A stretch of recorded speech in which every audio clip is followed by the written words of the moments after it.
Oh, it started working. It was working. See, sometimes that shit don't be working. Why my notification ain't go off? Here they go. Oh, there it go. As soon as I say here they go, it said vroom, vroom. But that notice should have went the fuck off. You feel me? Anywho,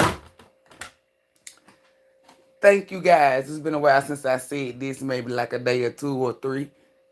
Thank you guys for the likes, the shares, the comments, to the new subscribers. What up, though? Make sure y'all continue to tell a friend and tell a friend why. So we all can be friends. And to my old subscribers, you know, the ones that's been rocking with me since sliced bread, or however long you've been rocking with me, as long as you continue to rock with me.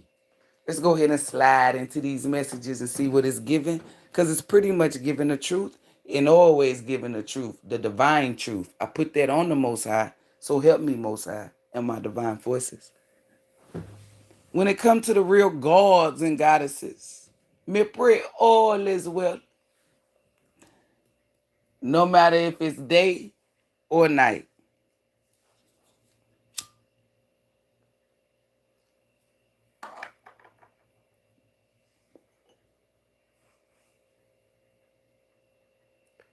Grand afternoon, Melinda Mall. Hello, Vera and Issa. What time is it? Grand evening, Issa and Vera. Me pray all is well. Let me feel a little slow because I know the time difference.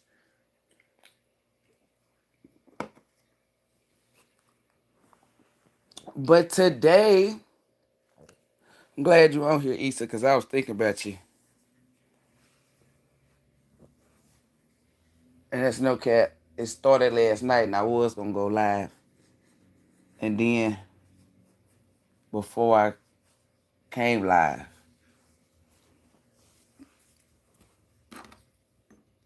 and then boom.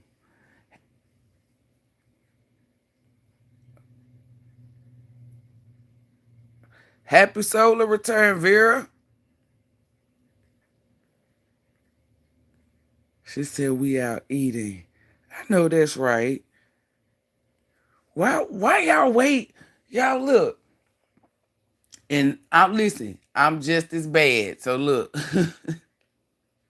Why y'all wait till it's y'all birthday, the day to say that it's your birthday? I was thinking about that shit too.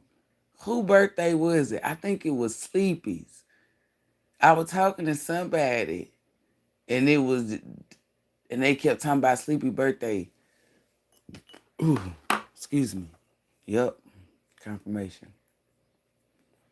And that's when it hit me like, damn, people don't be, because I told y'all, don't wait the day of, let people know, well, let me know when it's your birthday. Like couple of days before or a day before, so we can put you in the damn community board.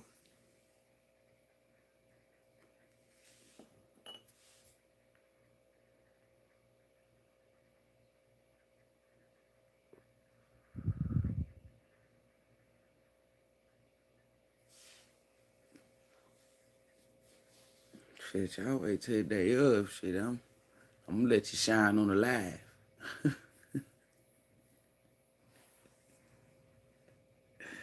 That video will be forever.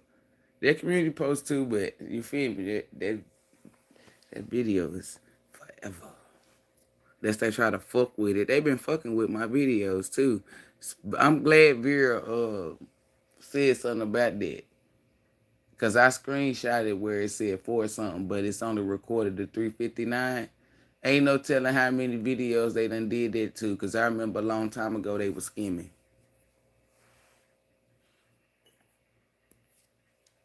And then taking whole videos. So I said, what the fuck?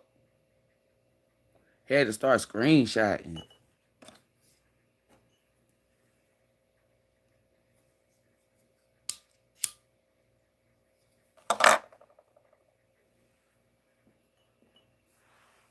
But me pray that your solar return this grand, Vera.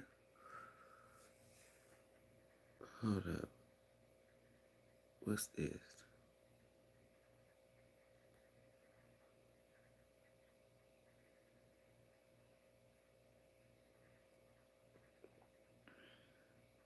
Why can't you do the other one? I thought it was another one that you could do.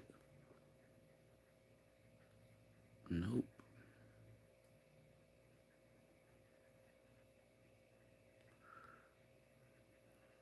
Oh, I know what to do. Bam, motherfucker. Oh, it's not gonna let me do it. This ain't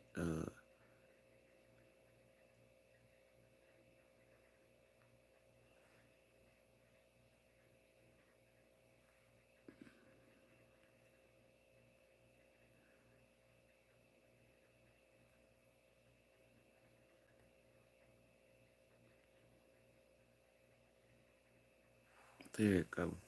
Ha ha ha! I'm a little tech savvy today. Ha ha ha!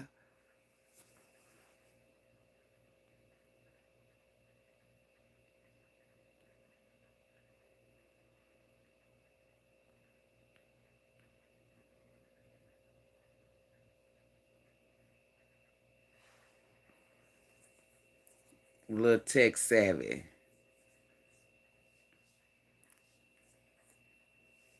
Yeah, it's up there. Let me see. Ha ha. Okay, y'all. May pray all is well with everybody. May came on here just to speak on, a couple of things.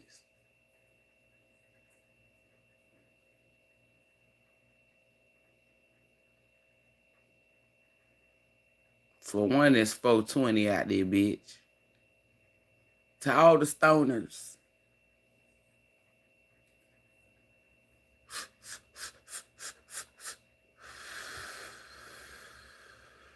Y'all know what that mean? Y'all know what that mean? To all the stoners.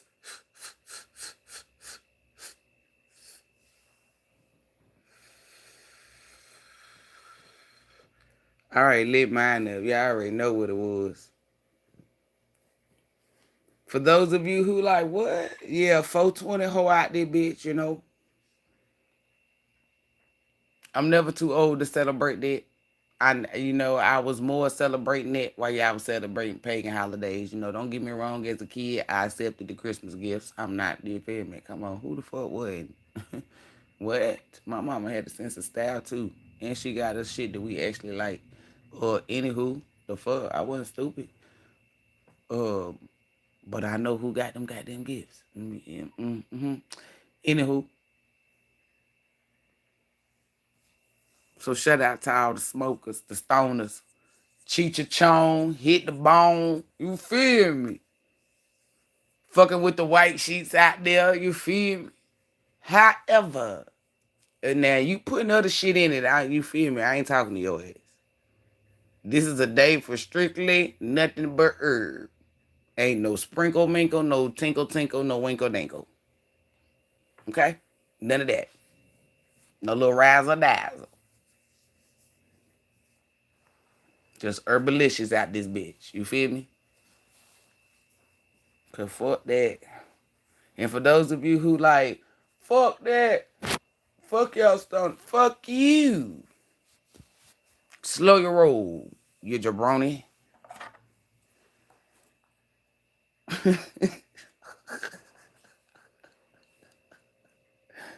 Start pulling out old terminology because you got a nigga fucked up. About to roll up again.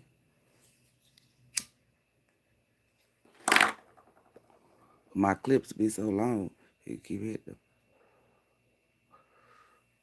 But anywho, that ain't why I came on live. It's just a little shout out, you feel me? Because I ain't want y'all to forget. I'm going to give y'all special shout out too. Today is Vera's solar return. What are the odds of Vera's solar return being 420 and yours? Oh, Esau. Your solar return mirror is on 420.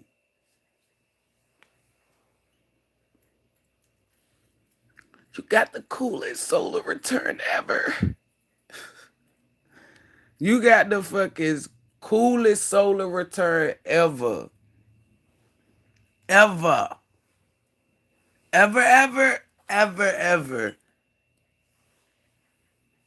That shit is dope. See, when I was growing up, I was a research kid. So technically on your solar return, allegedly, cause everything be falsified. It was these group of people by the name of the Waldos that was in search for cannabis. Ooh. That's why we have 420 today. It ain't because of no Bob Marley birthday, death day, none of that. Okay? Bob Marley is a motherfucking Aquarius. Can't remember the day that he died, but come on. It wasn't on 420.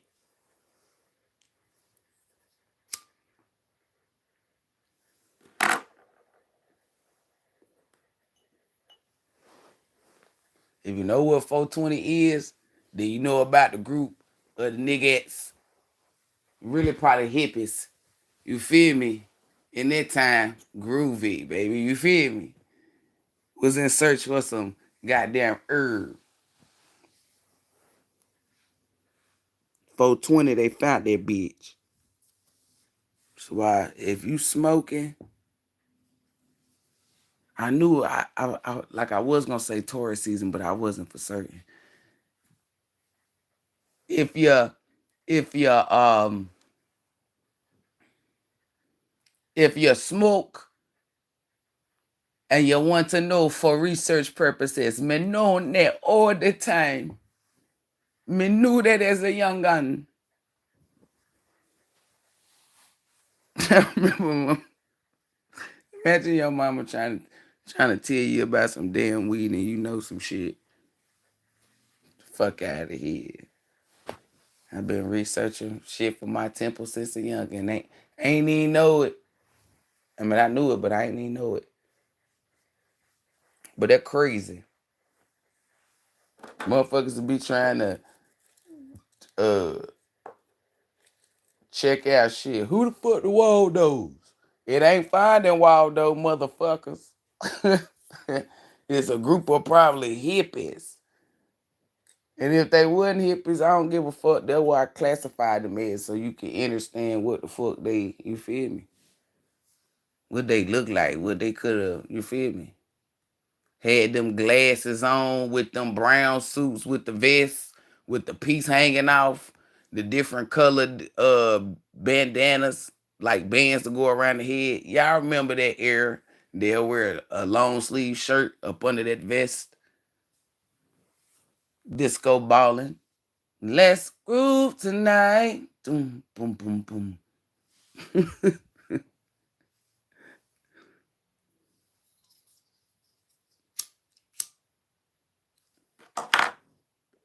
They was around there saying words like shaggy and shit. Groovy. Those motherfuckers. Imagine you being on that little bus. You get off, you go out inside the forest, and you stumble across some motherfucking herb. You roll it up and you smoke that bitch and you get high as a kite. I know they were the best. I know them motherfuckers was stoned. That shit was probably potent in the motherfucker. Mother Earth grew that bitch herself. You know that bitch was potent. You know that bitch was strong. Imagine Mother Earth already got your herb, you feel me, created. Ain't nothing. If Mother Earth grew that shit, you know that's the best shit. You know that's the best shit if Mother Earth grew it. Ain't nobody grew that shit but Mother Earth. Y'all know that's some herb for your ass. Imagine hitting that shit. Cause back in the day, weed was good. You're not gonna tell me what.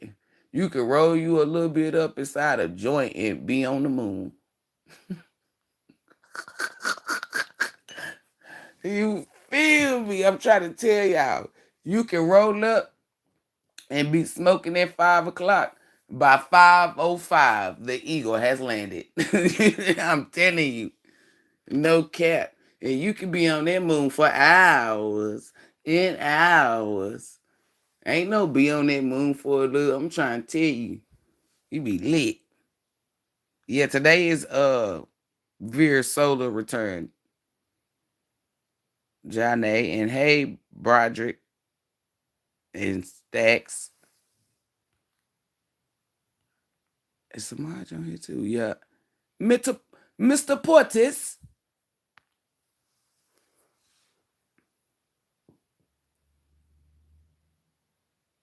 Me pray all is well with everyone. I don't know why I say I got like 3 people in here. They always fucking with my life.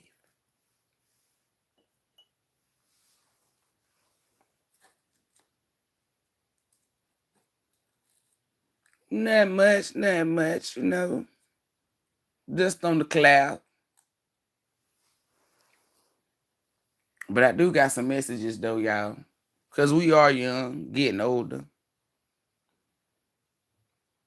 But the energy, it was bitterness. Because I seen this, I start my second job today, y'all. I know that's right. But damn. Them dogs barking too, as I said. But damn.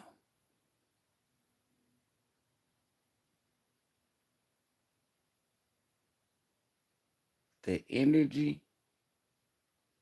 Have y'all ever seen men? Congratulations. Congratulations. Let me say that. Congratulations. I ain't mean to say damn, like not in a bad way. It's just like when you said my second job, I'm like, damn, that's 2. May the most high send you one that pay good. So he ain't gotta work too. But I know you gotta do what you gotta do. So I do apologize. Congratulations. That damn wasn't necessary. It did slip out my mouth. It's no excuse. But it wasn't in no mean way. It was more of a like, you know, that's a lot. But it's nothing that you can't handle. You can't manage. It's just the feminine energy in me. We can be around the same age. I don't know why it's a mothering energy.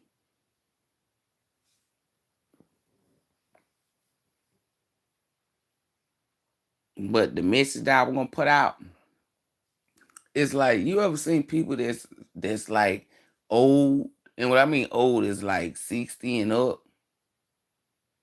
And I don't mean the most. I said, damn. I don't mean to mean like if you 60 and up, like you old. Like, nah, cause some of y'all be shitting on us. You feel me? It ain't nothing like that. It's just the age bracket, right? And they be bitter. The reason why I'm speaking on this is because what you are doing now is preserving your soul, preserving your spirit. So it don't matter how life turns out. You will not be bitter.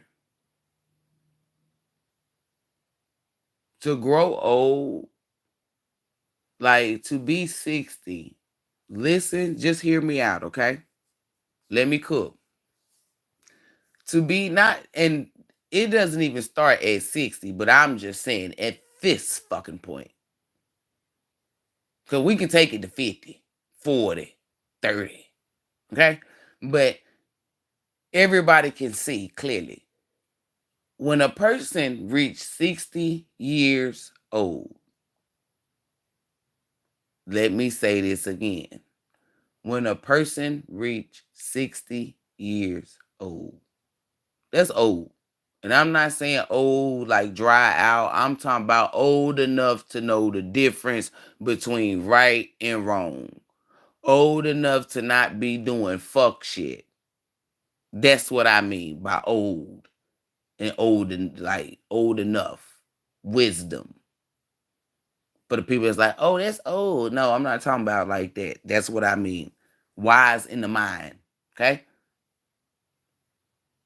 When you see somebody that's 60 and up, and they still messy, still in drama, still doing he say, she say shit, gossiping, still just all this stuff. That's a bitter ass person. And the logic in that is, you too motherfucking old. You too motherfucking old. If you heal yourself now, you won't fall in that category of you too motherfucking old. Imagine you having to tell imagine a kid having to tell a person their age something that they should already fucking know. You don't want to be one of them. Imagine you being 60 and not doing grandma and grandpa things. Imagine you being 60 and you getting shit started. You being messy. Imagine you being 60 and your kids ain't coming to you to spend the night and you cooking and shit. You know, grandma's cook. Grandma's is the cook. Papa take your ass on a damn adventure. It's balance. Imagine your ass being 60 years old and you ain't doing that. You too busy creating chaos. Everybody that's on this live or going to see this live, you want to be the grandparent or the grandma where the grandkids love coming to your house, because that's how people view it. When people hear grandma, grandpa, granddaddy, grandmother, your face should put on a big ass smile. If it don't, then we know your grandma wasn't shit.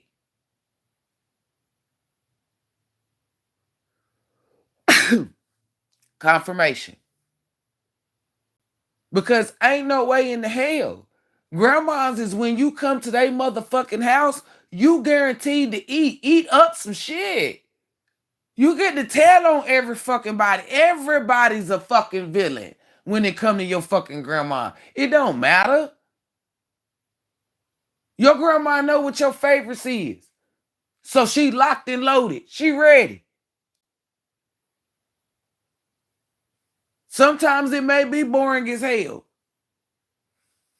But being able to be fed, nurtured, cared, certain shit at your dispense, you can't really do too much with grandma unless she a certain grandma. You know, you can't go out there and throw the ball. That's what Pawpaw for. But grandma gonna make sure you eating. You get sick, grandma on your ass. Grandma on your hygiene. Grandma on everything. And grandma's also on the people that's on your ass. My nana saved us from getting a lot of ass whoopings. She told my mama, don't you whoop them. You heard what she said, because she your mama. Sit it down. What you gonna do? You can't, like you tell us.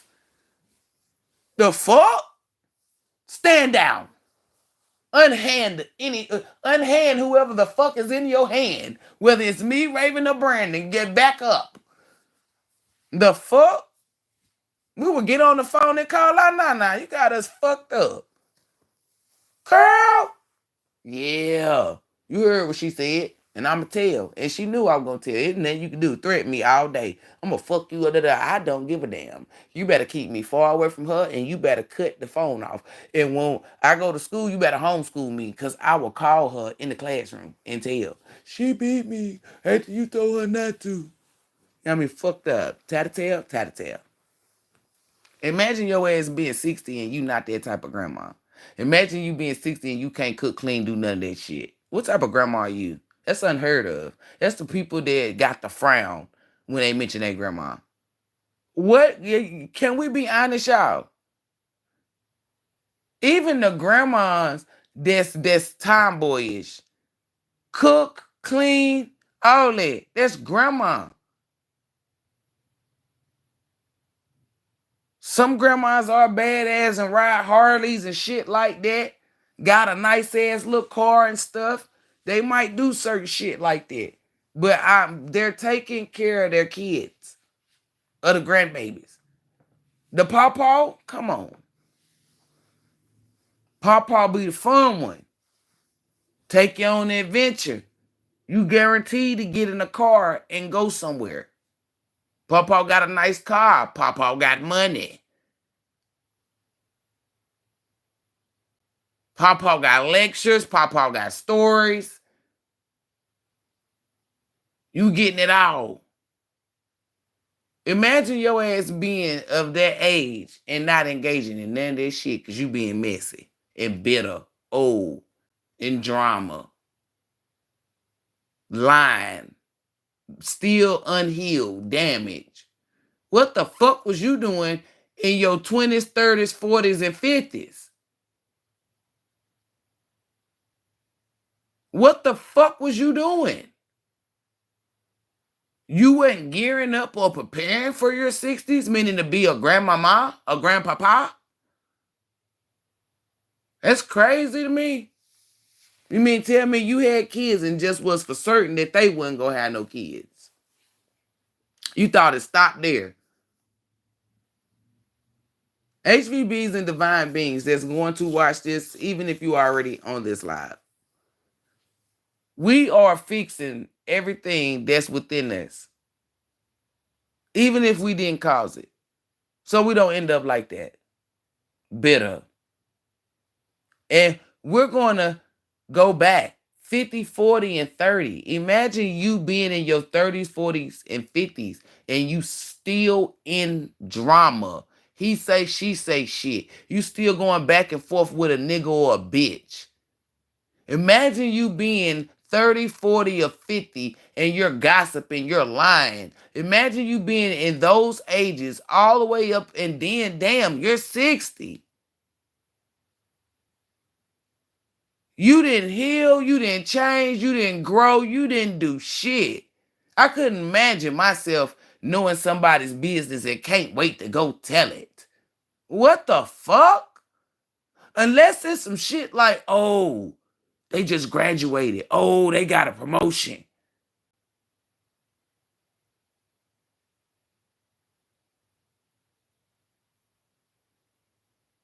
Shit, I'm pushing 40. I wish the fuck I would still be doing some shit that I wasn't even fucking doing when I was 16. That's beyond crazy. That's going ass backwards. You doing that shit in your damn 30s. I'm for certain you was doing that shit as a child. That shit don't just come about. You been messy since day one. You don't just become messy.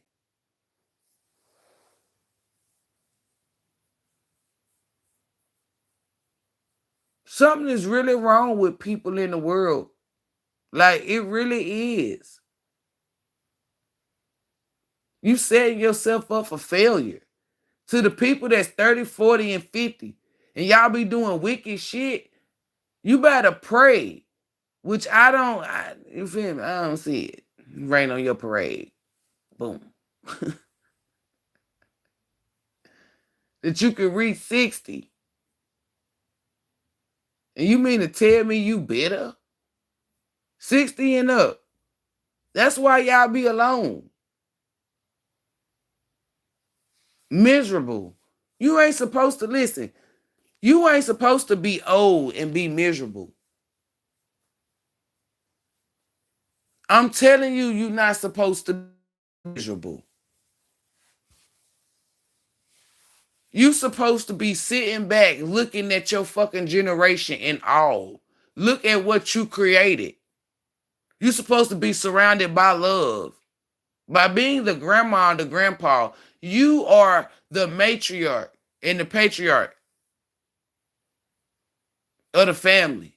It don't matter who it is, everybody's going to resort back to grandma and grandpa. Everybody is. Nobody takes on, if grandma takes on mama role, that means mama wasn't present for whatever reasons. Drugs, jail, dead, it's so many things. But grandma is still what? Grandma. You can see a grandma take on a mother role, but she is grandma. 50 Cent calls his grandma mama. Well, would have said, well, viewed her as ma, but she was grandma. She took on a role of being his mama because his real mama wasn't there. That's the best. Now, I'm not trying to take away from his real mama because she gone, but that's the best type of mama to have. Your mama, grandma,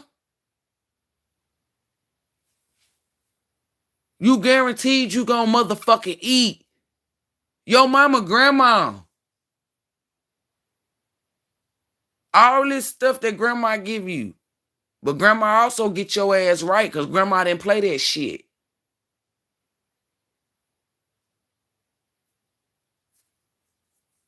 I'm telling you. You do not want to get old and be the one that's don't nobody want to fuck with you because you messy. I wish the only reason why my grands would fuck with me is because I got money, or you feel me? They parents make them. Or it's a, you feel me? It's stipulations. The fuck out of here.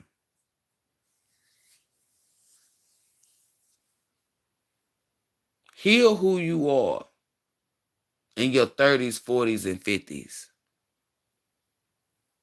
Because if you don't, you're gonna be old and fucking bitter. Bitter's for the weak. That's the miserable. That's the do not know themselves. That's the damaged. That's the, oh, they just want to be seen. But nobody sees them. Temper tantrum. They got to lash or act out.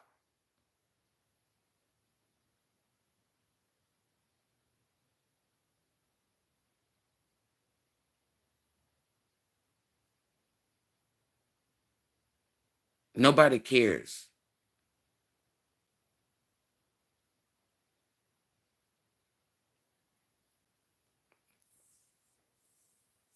Nobody wants to be put in that box. The shit that I named, none of that shit good. That's for weak people. That's why they teach you to be weak. They feed you that weak shit. You don't want to be bitter. You want to be happy. You want to be at peace.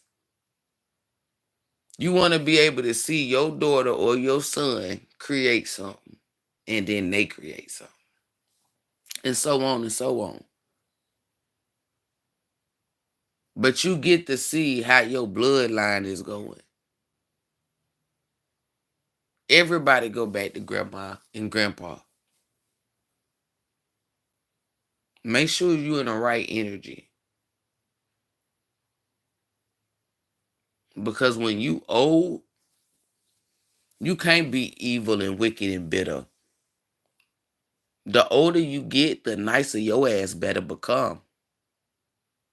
Cause your health ain't got shit to really do with it. Really do got to do with what you eat and all that shit. But how you treat people really has a big deal. Once you hit 30 years old, I'm telling you, you shouldn't be fucking around. When you hit 30 years old,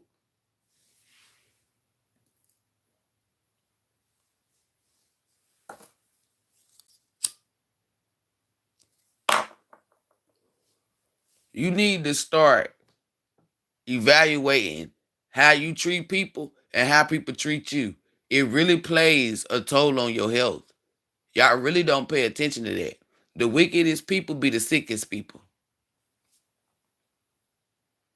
literally and figuratively. Sick of the head and actually sick. You never know when it's gonna hit them. Imagine you being old.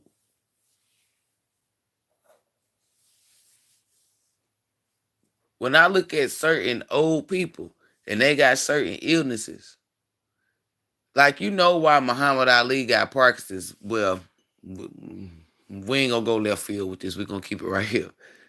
Too many blows to the head.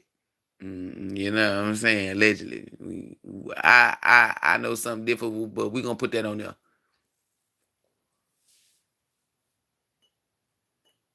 When I see old people and they bedridden, stuff like that, I'm for certain because I chill with the elderly, like the old. Them motherfuckers is like trees, man. They wise as fuck. They symbolize trees, the tree of life. You feel me? You supposed to get your wisdom from them. Them motherfuckers can wipe their own ass, walk. I'm talking about 90, 80, 100. Older than that. On their own. Now, they do be having people come over there check on them. You feel me? But they be managing.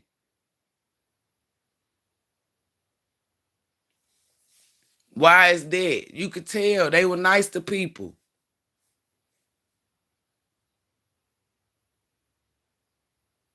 Certain people, certain old people, they do be having the wrong nursing. You could tell.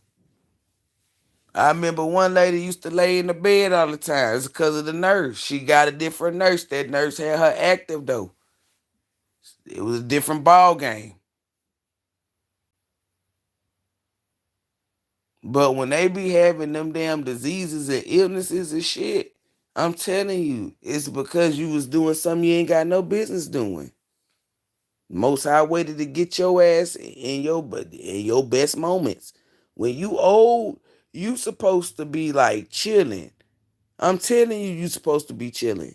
And what I mean by chilling is like you should like as a woman or a man, because there's no gender. You should be growing a garden. You should have a house that you own. You should have some money saved. You should be able to spend money. When your grandkids come over, like I'm telling you, you should as a grand, you should have all of this. And I know y'all like, what? No, for real.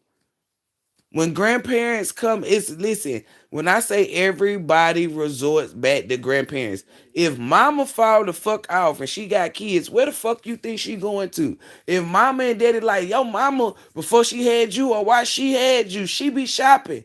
And who you call grandma and grandpa, that's what I'm telling you. Everybody resort back. I'm telling you, y'all be focused on the wrong shit. I ain't ever went to grandma's house and neither grandma or grandmother. I ain't never went to grandma or grandmother house and that shit was nasty or filthy. Never. If you done ever went to your grandma, and let's set the tone for what the fuck we mean by filth, because people got different tones of filth. Filth is nasty. Filth, listen, we didn't play that animal shit. But if we had animals, you couldn't even tell a motherfucker had an animal. If a motherfucker could tell you got animals, I don't. And don't be tickle. White people kill me with that motherfucker. It's a dog. It's gonna shed. But you a human with arms and legs. Use a fucking vacuum.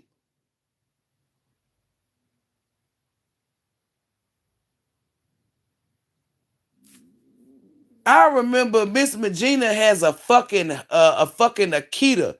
And I guess in the summertime, it sheds its fucking fur. So we would see little hairs on the floor. She would vacuum that shit up. Or have me or Faris vacuum that shit up. Whoever the fuck in there, vacuum that shit up. If she not vacuuming it up, I'm telling you, I ain't ever been to nobody house that had a dog or any type of cat. like animals that could, you know what I'm saying, be free, that's not caged up necessarily. Y'all be having mold or dust all on the cookie jar. Not at fucking grandma's house, not where she put cookies at, whether she baked them or bought them. Cause some of your grandmas had put like chocolate chip cookies in there, Oreo cookies. Some of them shit she could. I mean, your grandma might could have made some Oreo cookies. Who knows? You feel me? I ain't gonna knock nobody grandmama out. But y'all know the yellow and black cookies that come in the rolls, 3 rolls, 4 rolls. Them cookies will slap. Y'all know them cookies. Shit, they still make fudge stripes to this day. Shortbread cookies, the butter, the ring cookies, the one that you put on your finger like rings. Y'all know them shortbread, them shits is popping. I think they still make them motherfuckers today, but I don't think they taste the same though. Y'all know them butter cookies. The fuck? You don't go to grandma's house and you walk in there and you don't smell nothing. You smell funk, dirt, whatever. No, that's not grandma's house. Because if that's your mammy house, I feel sorry for you. But if that's your grandma's house, we don't give a fuck if she raised you to be your mama, who the fuck ever. If that's your grandma, we going by facts. Facts is she biologically your grandma? Is he biologically your, well, not biologically, but y'all know what I'm saying. Is the position, is the role grandmama, grandpapa? Ain't no you for certain that I'm trying to tell you. These I don't know what these grandparents doing these days, baby. They becoming more damn TikTok. You feel me? They becoming more Instagram or something.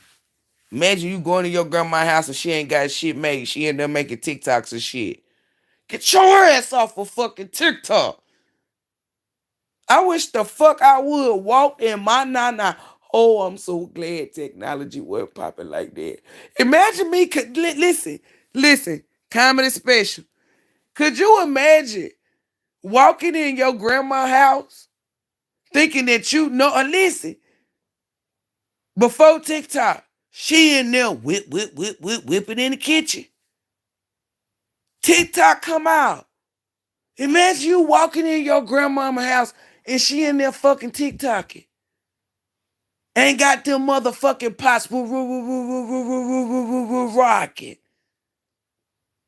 You in here TikToking, but ain't got no motherfucking pots rocking. Oh, hell nah. I feel sorry for y'all. I feel sorry for y'all kids. Y'all grandma's in there TikToking. She ain't baking she don't got no cooking. She ain't got no food. It was just certain days, like on a Sunday, you guaranteed to get pot roast, something, a big ass meal. Like my nana cook like that every day. We ain't gonna play her unless it was leftovers. We ain't even gonna play her like that.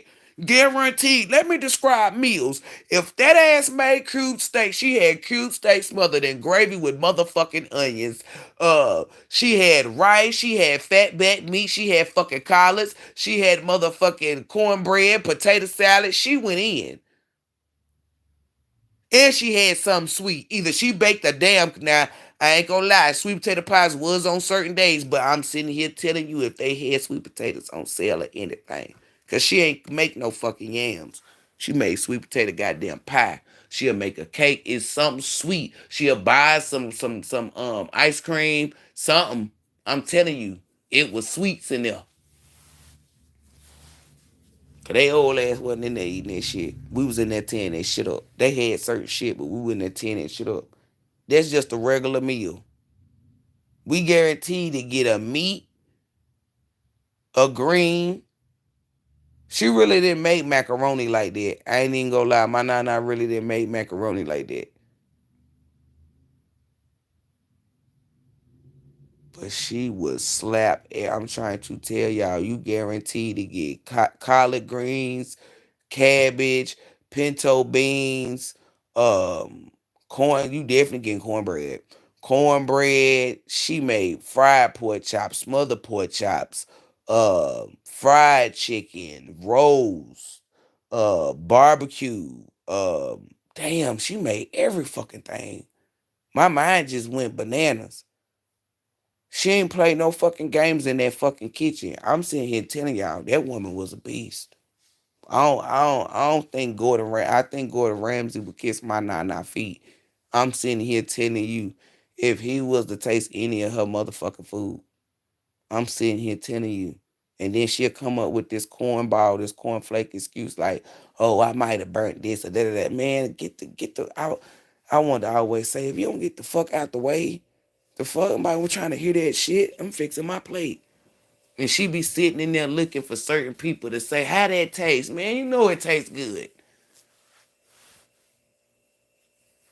That's what a grandma or a grandparent is. You don't want to be fucking bitter. You want to be able to go on vacations with your grandkids. The parents done picked a damn vacation and they brought your old ass along.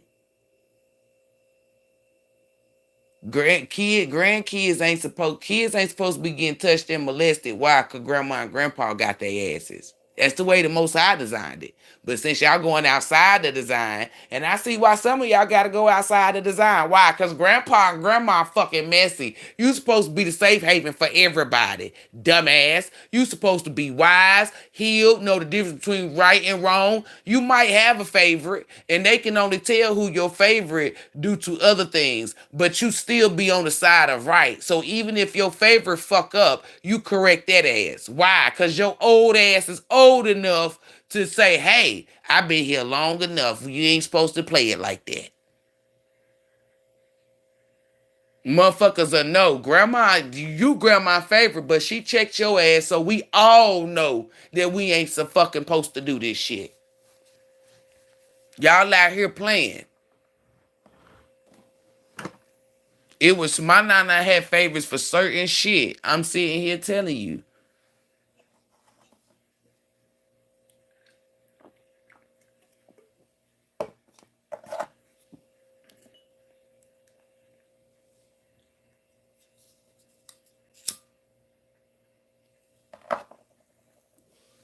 The way she had it set up, it was like everybody had something different. It was something, but the way that she did it, now that I'm old, that's how you should do it. It's like pulling, it's whatever she thought was unique about you. That's not mean that's all you had. Cause you could have been a plethora of things. It's just something that she like a way for her to gravitate towards you.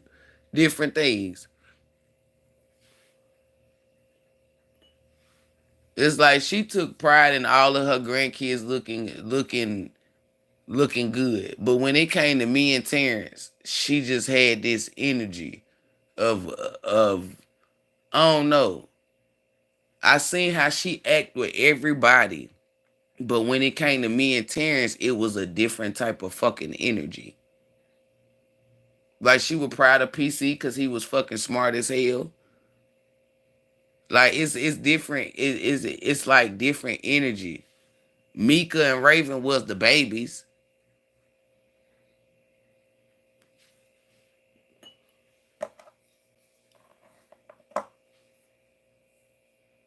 Like she raised Brandon. She thought Brandon was her son. It's like she had different reasons why she liked every last one of us. You know what I'm saying? That's not what we all had to us, but it was like you could sit back and you could tell the way, like the bond that she had with every last one of us. But you don't want to be old and bitter. You want to be what the Most High created you to be when you get put in those positions. You supposed to be the resources. You supposed to be. That means you supposed to have the wisdom, the money, the stability. Like if something go out of whack or go out of dysfunction or anything, you supposed to. If you're alive, you're supposed to be able to get it back in order. When y'all leave this earth, that means the kids that you had is next up. If you out here being messy and old and doing all this shit, you're gonna have some that have common sense, but you're gonna have some that following your damn footsteps. Imagine you leaving this earth and your kids still in the drama, mess, and bullshit. I don't give a fuck what you say. You will not lay to rest. You will lay to worry. Y'all be lying, right? when it come to my great grandma, and people can get mad all they fucking want to, I speak on what the fuck I want to speak on. I don't give a fuck. My grandma wasn't laid to rest. My grandma was laid to worry.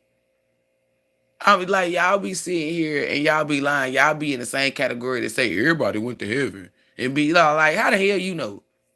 Did the Most High send you a memo that nobody else got? Cause what the fuck? She was laid to worry.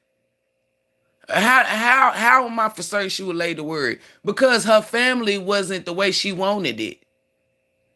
You're not gonna sit and say, "Nah, we lay her to rest." How you lay her to rest?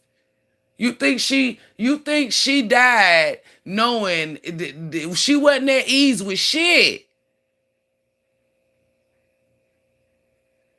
And if you one of them people that sit up and you lie, then that's on you. I break generational curses and cycles. I don't sit in a lie. I sit in the goddamn truth. It's a lot of people out there when I say that that's gonna resonate to that, because ain't nobody ever said that but moi. Mine be different. Your grandparents or whoever. But I'm speaking on my grandma. But you can say in general, people be saying people be laid to rest because of no. They be saying let them people rest. If they were laid to rest, then people would let them rest. Like y'all be lying. When somebody is laid to rest, that means when they died, it ain't how they died. It's died knowing, because in any moment that death is coming to hit you. So know that your kids are at peace, meaning they're safe. They're good. You did all you could and all that shit. That's laid to rest. To be laid to worry is to see your family at odds, or to see them being messy, to see them not doing X, Y, Z. Do you really think when people die and that's going on, they laid to rest? Get the fuck out of here, especially if it's the grandma, the grandpa. Get the fuck out of here. Get the fuck out of here. People gonna get mad. I don't give a fuck. My mama, it's a possibility that she could have been laid to rest or worry. I'm not for certain. But the reason why I would say rest is because her main thing was her kids and her motherfucking grandkids.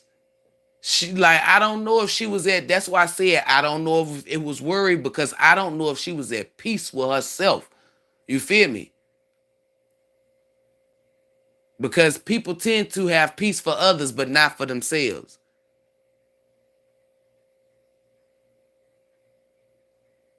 But knowing that her kids and her grands,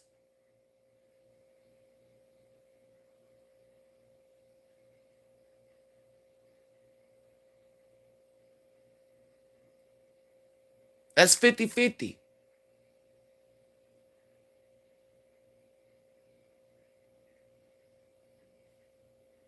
But you gotta actually, that's why I said we gotta be better people. That's why when I create my bloodline, won't none of that shit go on. When it's time for me to be grandmama, I'm gonna be grandmama like I've never grandmama before.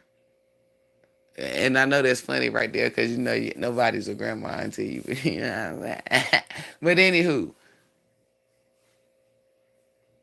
my grandkids gonna always be able to come in my house, guaranteed. You're gonna have a plethora of things to choose from. You won't ever be in my house and be hungry. You won't ever be in my house and it be nasty. It's gonna be a safe haven. You're gonna be able to come and do a lot of shit.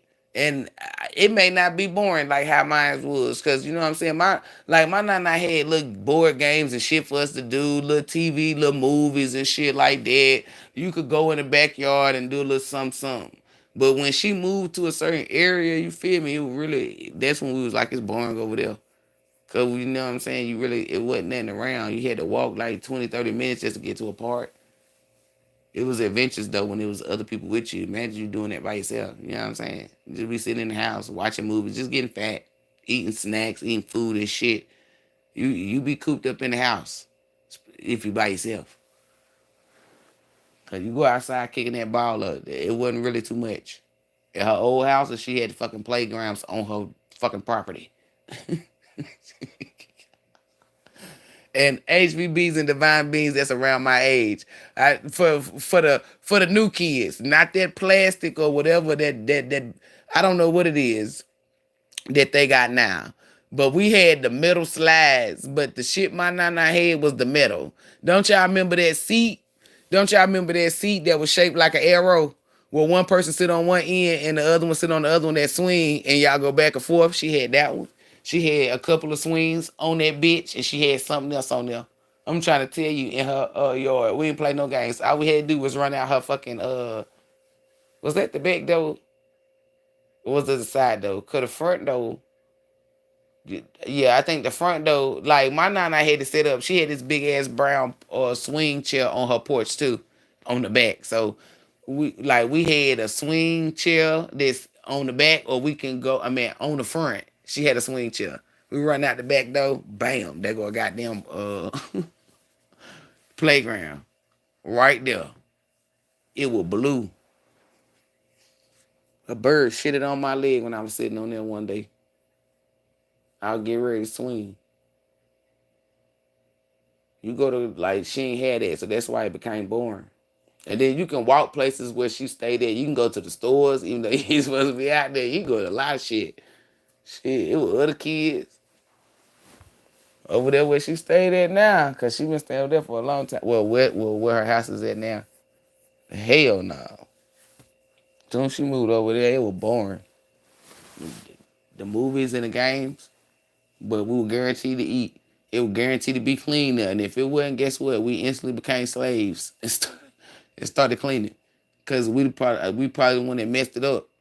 You go in her house, I'm telling you, she had 2 other bedrooms. And she kept them bitches clean. I'm talking about, it don't matter. She could have put fresh sheets on there. On April. If somebody coming to stay at her house and she ain't got no fresh sheets on there, because she kept up, she would change them. I'm telling you, she ain't play that shit. Clean bathroom, all that. Any grandma that I grew up around, or even if they wasn't my grandma, my friends' grandmas, because you know back then we used to spend the night all the time. It was always go somewhere. I've never went to nobody's house. Nobody grandma house. I'm trying to tell you, and I used to love going to people grandma house because they guaranteed you going to somebody grandma house, you get to see how nice and sweet their grandma is. Some of my friends' grandma would bake lemon, because my grandma, man, my nana would make that shit like that. You know what I'm saying? She made different types of cakes and shit. They be banging. One of my friends' grandma used to make lemon cake. And she used to put it inside the shit that you make the bread, like the little skinny thingy. She'll make a couple of them. Man, this lady fucked around and gave me a whole thing, and then she switched it up and put the batter um inside a blunt thingy. Oh my Lord. I'm sitting here telling you. And then you go in their house, they got different chinaware, they kitchen set up different. Like, they got a room that can't nobody sit in. Everybody grandma, like, it's like everybody grandma has, like, everybody grandma, if certain people put up certain pictures, certain furniture, motherfuckers be like, oh, we had that, my grandma. Like, I'm telling you, it was just, it's something different. Y'all new grandmas, y'all fucking up the game. Y'all really fucking up the game. Y'all are fucking up the game. Y'all are fucking up the game by being bitter and messy, narcissistic. What type of grandma is you? You ain't no fucking grandma. Give me that title back, bitch. Give me that fucking position. Being petty, y'all. You don't deserve that. When you think of a grandma, keep it a band. It don't matter. When you think of a grandma, you think of food, clean house, protection. You feel like a second mom.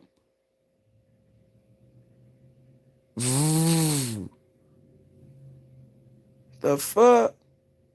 Grandma, you got the cookies made? Yeah, baby. After this last TikTok, let me get this TikTok. Boy, I would have been getting fucked up by everybody in my family. Cause I would have been tearing my damn nana ass the fuck up. I would have walked right over there and cut this shit off. The hell wrong with you? After she would have snatched my teeth, my mama would have snatched my teeth, but I would have told she ain't here making them damn TikToks. The fuck? She in here trying to get her groove back and shit. And Papa was just sitting there watching sports while she in here with her Sunday best on. You get your old ass in the kitchen and get them pots rattling. Y'all sad out here.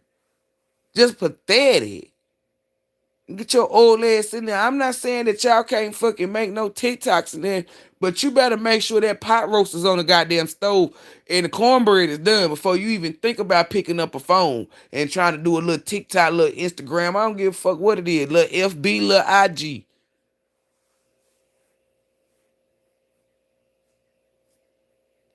Don't be in no drama. When the kids is arguing, you need to say, hey, turn them loose. Cut that out now. If it's another one around, you tell them, hey, go get one of your Pawpaw shirts. And you put them two bitches in there. You tell them you put one arm in this arm and this arm and you sit there. They were that bad, make them hug and kiss each other on the cheek. You grandma and grandpapa, you get shit done. You don't sit there and let them fight or let one person feel better. You get them both right. Let me tell you something. My nana hit everybody with a switch. I remember one time he said, what you just hit me for? Because you was in here. What? What kind of shit is that? I'm telling y'all. She put that switch out. She didn't give a fuck. You couldn't have, unless now listen, if your ass was on the bed with her and you wasn't on the bottom, that's the only way your ass ain't get hit. You could have been sitting down not doing shit and they was down there playing, watching the movie. And she done told you numerous times, sit down. She ain't give a fuck. She'll tell you shouldn't have been down there. They got stupid reasons of why your ass got hit and you ain't do shit. Your ass on the bed, that's the only way you safe. Cause you ain't down there to get hit. But if your ass was down there and she came down there rattling that damn switch, oh, she ain't give a fuck. And she'll have this look on her face where I'd be like, damn, I used to think my nana was evil, y'all. Cause she used to have this look on her face where it be mean as fuck. I'm talking about mean. Like when she get ready to hit you, you know how somebody bite their damn lip or something like that? Like it's the way she look at you. Like you know she about to come and fuck you up. Tell your ass up with that little switch, baby. She would tell your ass up with that switch. But that's what I'm saying, telling you, like, she brought order though. She'll save us from ass whoopings, but to get like if you got an ass whooping, that mean you were cutting up. Y'all dealing with I don't know what y'all doing, but y'all fucking up divine order. The grandparents is supposed to watch the kids because they prevent a lot of shit like child molestation. Somebody that's not teaching the kids something proper. If grandma is not messy and drama and all that, she is instilling the seeds that the kid need, meaning the essentials. Something that you can't give because you not that old. Grandma and grandpa done seen way more than you. But if grandpa and grandma is messy, that's what I'm telling you. Y'all not playing y'all fucking position right. And then you got the mother and father. You need to get on. Y'all need to get on y'all. Out here TikToking and shit. If you can TikTok, bitch, you can put a pot roast on the stove. I'm just being honest. Like, it's cool. Like, sometimes I know you may not feel like cooking. But one thing about it is, your kids should eat a home-cooked meal more than they eat fucking out food. If your kid eating more out food, like restaurant food, than they is eating home-cooked meal, I don't give a fuck what else other essentials that you get them. You failed as a parent.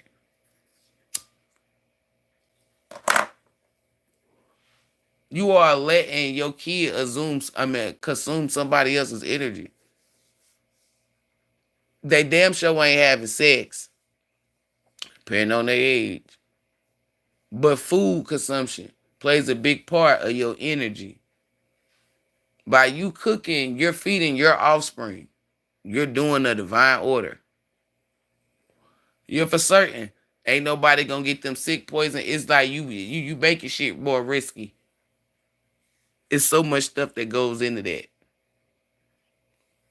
But the reason is not to control you. If you still take your kids out more than eat restaurants, that's on y'all. But when it comes to them having stomach aches or certain shit happening to them, diseases or illnesses, you know why, okay? Because some of that shit as a kid, their immune system be built up to suppress it or whatever. So you don't see it as a problem or it's not bothering them. Because certain shit stems. But you don't know because they're so young. It's the way that the body, like y'all done seen athletes just pass out and stuff like that and die. Like, not trying to be harsh, but I'm just being real. Like, that's what I mean. So it's like that home cooked meal, cause that meat that you buy could be fucked up too. But by you putting your energy in and you changing the game, it don't matter if it's the father or the damn mama. It's coming from the creators in this energy. If that makes sense, I need you to understand so you can understand.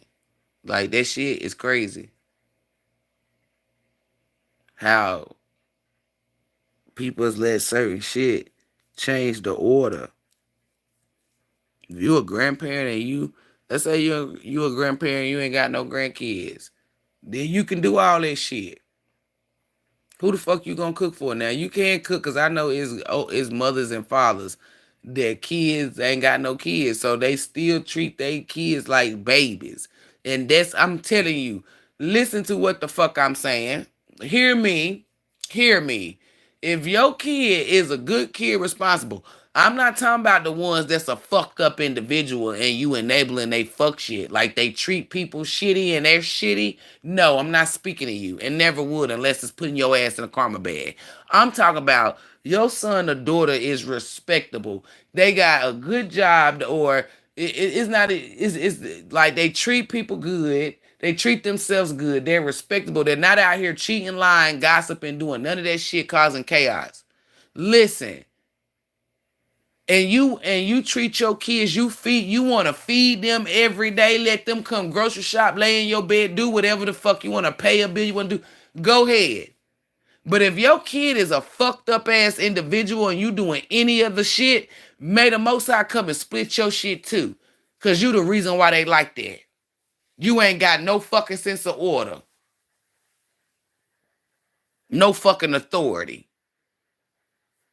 You the problem. You the reason why I'm putting this out. You probably bitter as hell. I know you bitter. 10 times out of 10, they bitter. You can tell. As soon as you can always tell where a mother or a grandmother, I'm telling you, if a guy walk in and he say some shit, a mama, I mean to a girl, a woman gonna say something, a mother gonna say some shit. It don't matter her race. She gonna say some shit. White woman. Excuse me?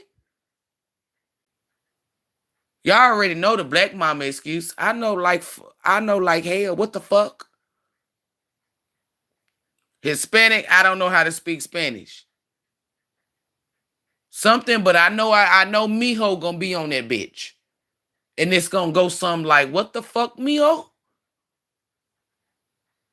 Everybody, I'm sitting here telling you, Asians and Africans have this stare, and Jamaicans. We're gonna put all them in there.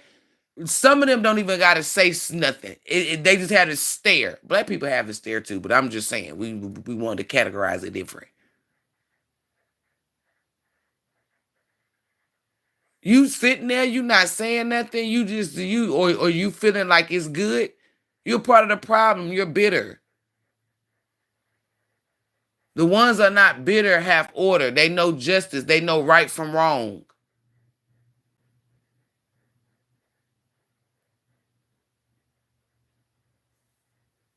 Y'all better stop fucking up the order. Out here being wicked is making your health look bad.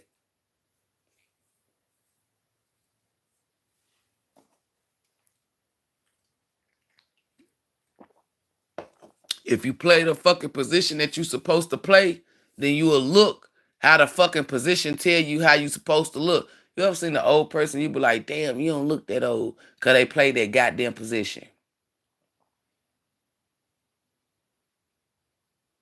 It don't matter what age you is, you better be playing your fucking position. If you outside your position, you gonna look bad. Trust me, you gonna look bad. This ain't got nothing to do with beauty. It got everything to do with your avatar. Because if your avatar fucked up, I'm pretty sure you ain't beautiful. Motherfuckers could be missing an arm and be gorgeous. That ain't what I mean. You know, you see people that be treating people evil and then they become sick. When you become sick, it starts to show up on your body. You can have certain marks, certain skin, just all this shit shows up. Black dark circles, shit like that. That's what I mean. Because people be wanting to fill in a blank for me. You got to make sure you ask me what the hell I'm saying. Because if you think you're going to fill in a blank 10 times out of 10, you're going to fill in the wrong. So, because I'm not predictable. I'm unpredictable. When you think you figured me out, boom! Got one up on your ass.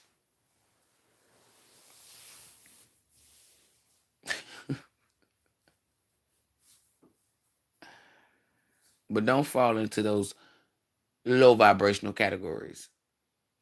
You want to be in a position that calls for you to look good. I'm not trying to be funny. Y'all know I'm not vain.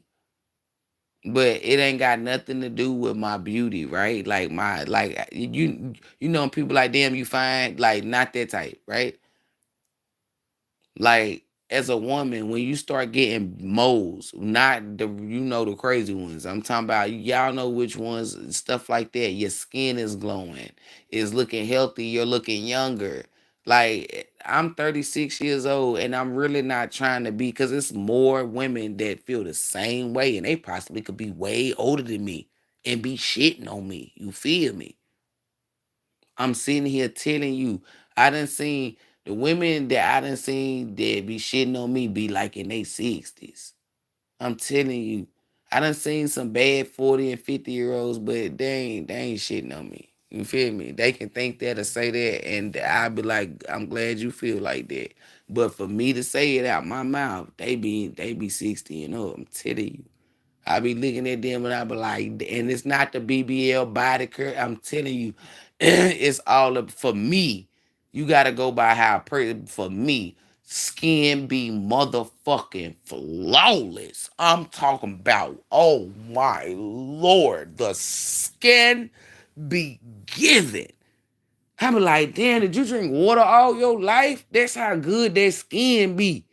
I'm talking about beautiful skin, beautiful skin, beautiful skin. And like some of them can be a little heavy set. Some of them could have a bad ass motherfucking body. You feel me? Like really killing it out here. Some of them can be skinny. That ain't what I'm talking about. I'm talking about a natural, oh my lord. Be shitting on them. Skin tight, all that. Now, majority of them do be having a nice ass shape, I ain't gonna lie. They got style, all that. I be like, how old are you? Oh, baby, I'm 60. I'm 62.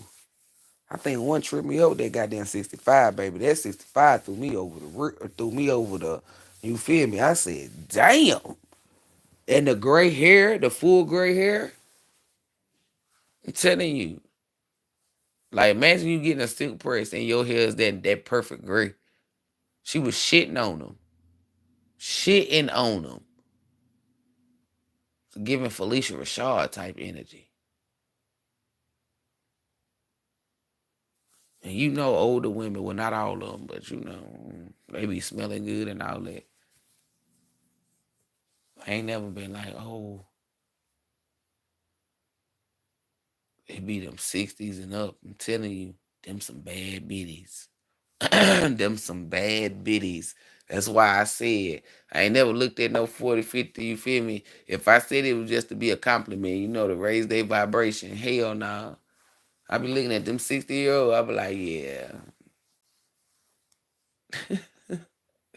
When I get about this age, I need to be on my shit, bitch. You need to be on your shit. Ain't no way in the hell I'm be 60 with fucked up skin. Or that hell nah, I'm be glistening and glowing. Everybody can look at, well, I ain't gonna say everybody, but majority of y'all, you look at your grandma, it don't matter. She can be 100, she can be 90, she can be 80. It don't matter what age she is. You looked at her damn skin. I know y'all be like, man, Brittany. And then the type of hair that they have when they put it in plaits or hell, I'm telling you, like, them grandmas be good. They still got the glass pitcher to put the lemonade and Kool-Aid in. Get the hell out of here. I'm telling you. They roller set they hair. Well, some of the grandmas, they go and get the what you call it? I said it earlier. The blowouts and shit. Silk press. But majority of them stick to their roller set, baby. I'm telling you. Get up under that dry. I haven't smoked in a long time. That's crazy. I just recently smoked. Hola, hola, eh. Miss Sandra on here. That's crazy. And we speaking on the old people. Hey, Miss Sandra.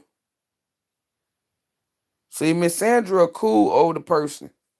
She be wearing the little nice suits and shit. And I ain't talking about like man suits. I'm talking about like the windbreaker suits. Her shits be popping. She got a nice little low cut. Not like a nigga's. It's cut like a woman. She got nice ass skin. Can't tell Miss Sandra in her 60s. One thing about old people though, because I forgot, they are nosy. They are nosy. They are nosy. They are nosy. They are nosy. That's why they sit on that goddamn porch. An old person, if you got an old person inside your community, I'm telling you, and they sit on that motherfucking porch, they can tell you any and every goddamn thing. I'm telling you, if you got old people and they sit on the porch of your goddamn community, they can tell you about what car came. I'm sitting here telling you. Them people be on that porch. They know everything. Old man Wayne used to sit on that porch. That nigga can tell you anything that was going on in the hood. That nigga can tell you anything.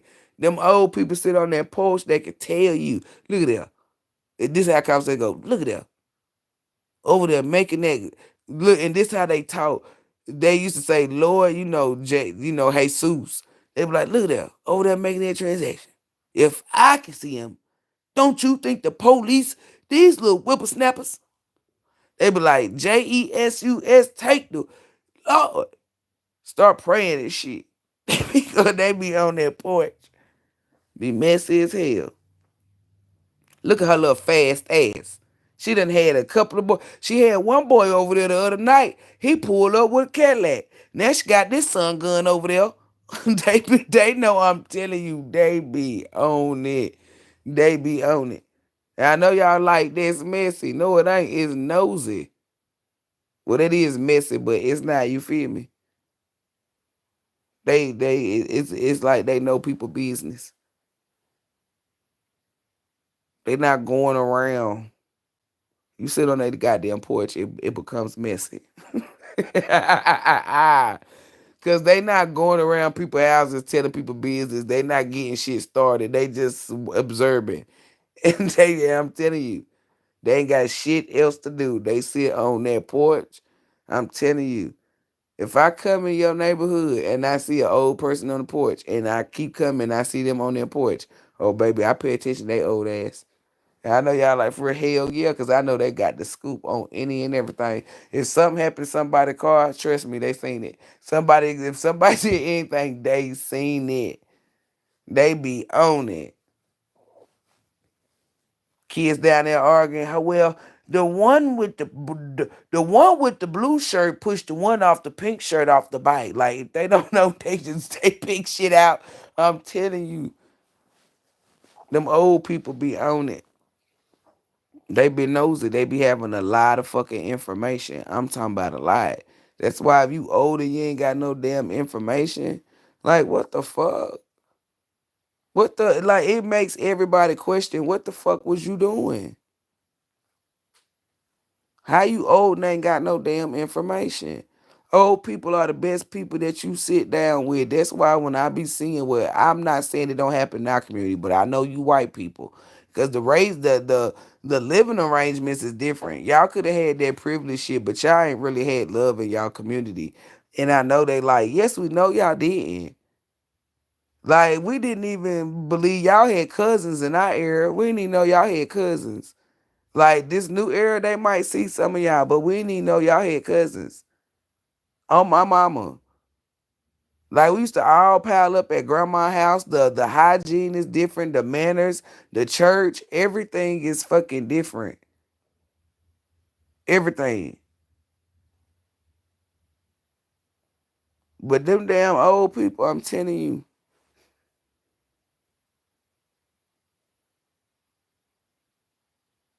they be they be on it. That's me, Brett, sitting on the porch. They could tell you anything, traffic cars, all that shit. But different races though, with different ethnicities. Like white people say, "Oh, well, black people left their kids in the house." Yeah, because they ain't had no choice. I mean, we had to work, but I mean, they had to work. Said we had to work.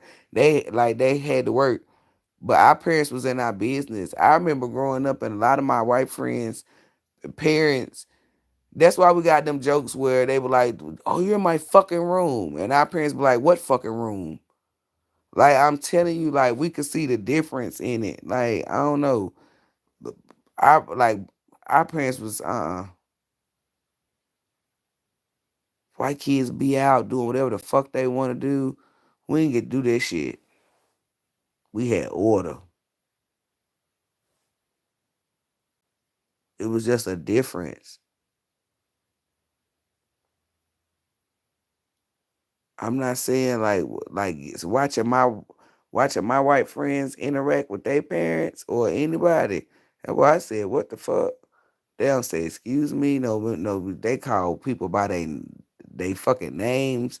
You know, when we were growing up, we just Miss and Mister.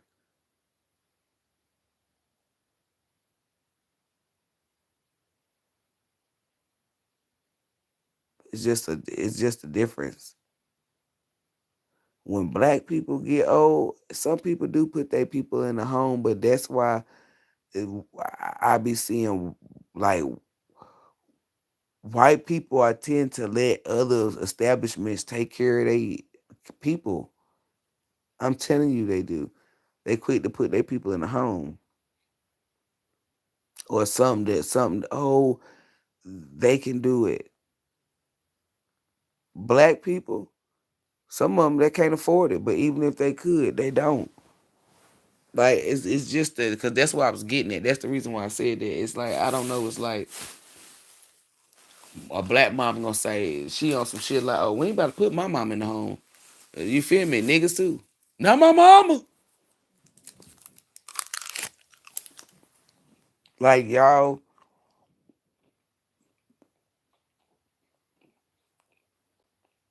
everybody needs to follow divine order.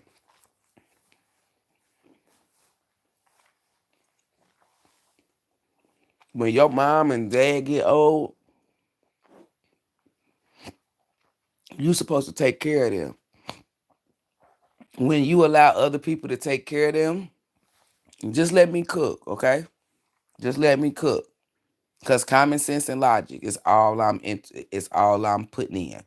When you allow other people outside of who you are or your siblings take care of your mom and dad, notice that you can expect abuse, neglect, just all these things, right? Mismedication, anything.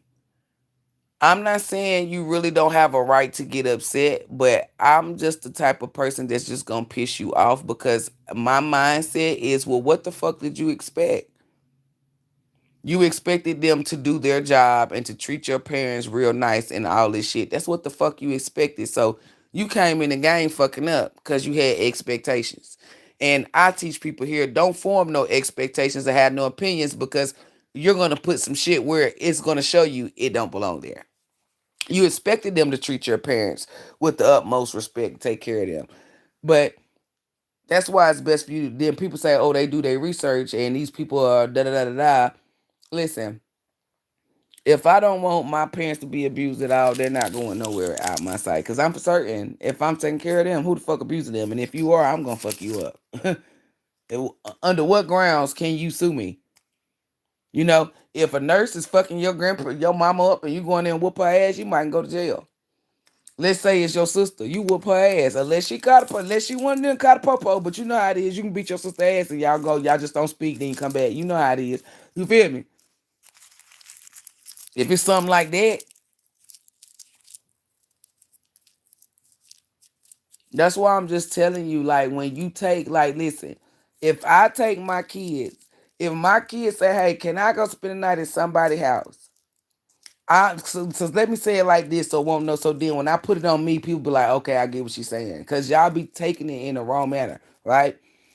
If me allowing my kid to go over to somebody's house, no, I'm not saying I want somebody to touch my kid, okay? But for you to understand what I'm saying, if I put it on me, then you'll be like, okay, a category that I would fall into something. Listen, my mindset, the common sense and logic is you got to use this. It's telling me it's a chance that my daughter could be touched. I'm not allowing it. I'm never allowing it, okay? It's just the common sense in me saying that's a possibility. That don't cross your mind, or some of y'all it do. Okay, I'm just saying. But when your kids are in somebody else's possession, like even when they go to school, people can come in and shoot them. Somebody could be bullying them. Anything that's when they come home, they have stories to tell you. And all you can do is listen because they done already went through it. So that's what I'm saying. When somebody's not in your possession, in your eyesight, you got to have common sense and logic to say, okay, these things can happen. Once your mind clicks with that and it says, okay, these things can happen, the second thing your mind will do is to alert your brain to take precaution. It's called activating survival skills, survival mode, instincts, natural instincts that are already in you. Y'all don't allow your natural instincts to kick in. I allow mine to kick in. Okay? So, if it's clicking in my head that when my kid go, I'm not saying that her friends' people are child molesters. No, but I'm going to treat the situation as if it's a possibility because indefinitely it could be a possibility that somebody's a child molester. I'm for certain I'm not one. I'm for certain her dad's not one. We don't got to worry about it being touched under here. If she's going under somebody else's roof or anywhere, it's a possibility. Can she be kidnapped? That's a possibility. Can she be mistreated? He or she be mistreated? That's a possibility. I'm not saying I want it to go down. That's just the way my mind thinks. Especially when something is near and dear to your heart and you want to protect it. Your mind tends to think different. When people say, oh, I want to protect it, well, your mind's not acting like it. It's not doing the things that a protected mind would do.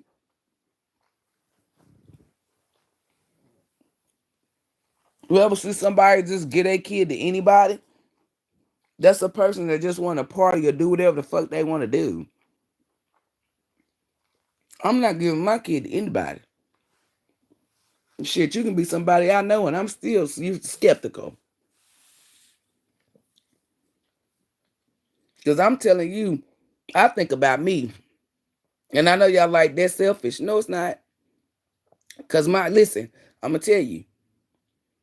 If somebody touch my kid, where am I going? You guessed it, orange jumpsuit. And then who's going to take care of him then? Then they're more likely if the father is, you feel me, ain't in the same position I'm in. You feel me? Then they have a better, more chance to play with or fuck with my kid because I'm not there. You see, it's not. So that's why, you feel me? I just like to avoid that shit. Homeschool. Uh, I'm getting energy feels because my kid's not going. No, not to. You can say whatever the fuck you want to about how the fuck I'm raising my kid. But what they won't be doing is be getting fucked unless it's something that they want to do, and they're grown. Cause ain't no fucking way. Can't take my kid if I got the motherfucker. You got to pry that bitch from my hands, and I don't give a fuck. As a mother, I'm definitely gonna always make sure I keep that thing on me. I don't give a fuck. Sleeping, eating. I about to say creeping, but I don't. But when you say creeping, they think gonna think of cheating. Creeping up on you like a lion. Let me say it that way.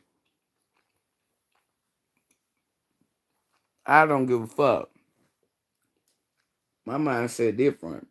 I'm not just protecting myself, so I ain't saying I be moving stupid. But you know, when you just by yourself, move how you want to move. Cause something go down, you don't gotta worry about yourself. When you got kids, that should be your only thought.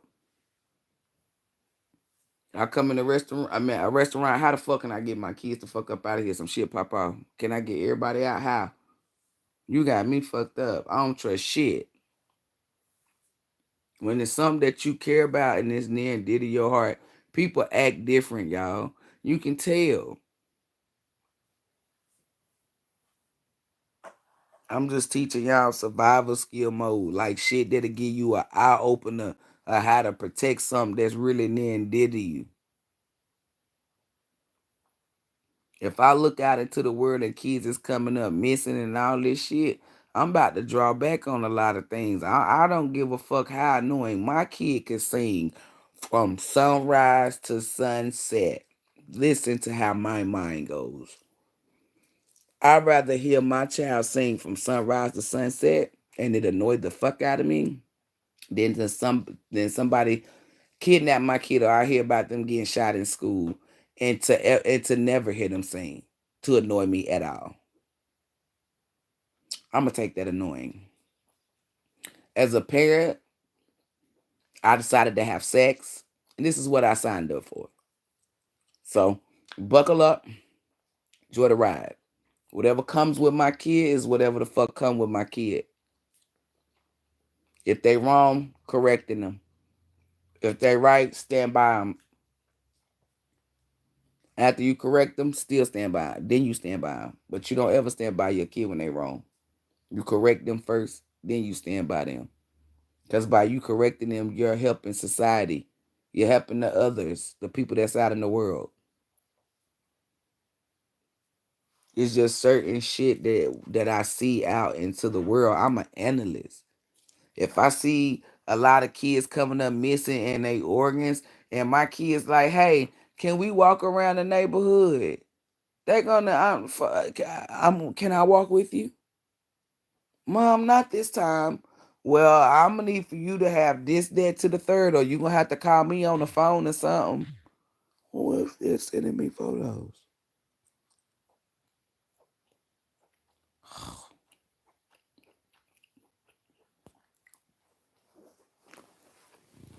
You feel me? I'm not back to.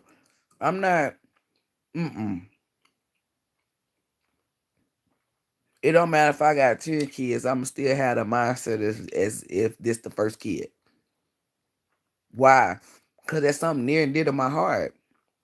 It's not that I'm trying to shelter it so it don't grow up. I want my kids to grow up. That's the reason why I'm like, hey, no. And I will always explain to my kids why. And it ain't, and people say, oh, well, I'm the adult. That's why. No, I don't want you to walk out my sight because if somebody snatch you the fuck up, then what? Well, okay, mom, you can walk, just walk behind us. Okay, that's okay. I will walk far. I can be as far as fuck, but that gun, that bullet gonna hit.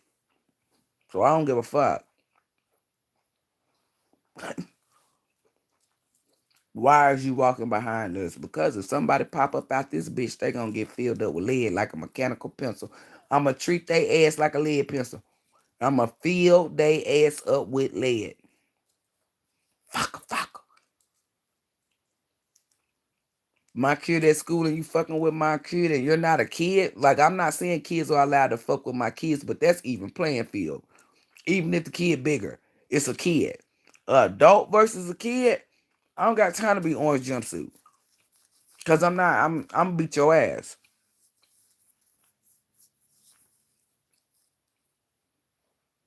If we draw back and start becoming more aware, more alert, and start being in, it's like they got us in survival mode, but y'all not in survival mode.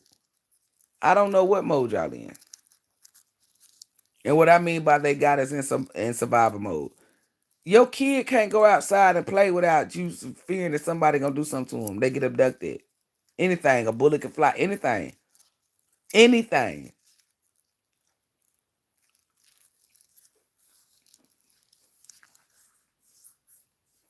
So if they got you in that mode, you need to survive. How do you survive? By being in your kids' business, keeping your eye on them. If my kids is out of my eyesight, it's a problem. I know y'all like you shouldn't have kids. I don't give a fuck. I need them to be at a certain level. They can be 8 years old and can take an adult down and fuck them up. I'm comfortable. Hey, mom, can I go around the corner? You sure the fuck can. Matter of fact, you got your weapon on you? All right, good. We're going to have a little saying. Somebody pop out, give them what? 2 headshots. Paka, paka. Crack a joke on that ass.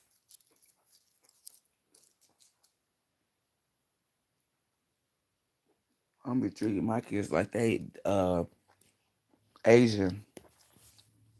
They little ninjas. Had them training. Boxing. They gonna know how to box. They gonna know how to shoot. They gonna know how to do some ninja shit. Bruce Leroy. I'm telling you, them being smart, articulate, and all that, I ain't worried about that at all. That's my least concern. And I'm not being cocky. I'm for certain. That's my least concern. Making sure that they have safety and etiquettes with weapons and whatever. That they know that these are only used to protect yourself. And they know how to use them safely, but they know how to use them efficiently. They got the safety pack down there. Let's make sure that you a beast, an expert at using them. That whoever come up against you, you fuck them up.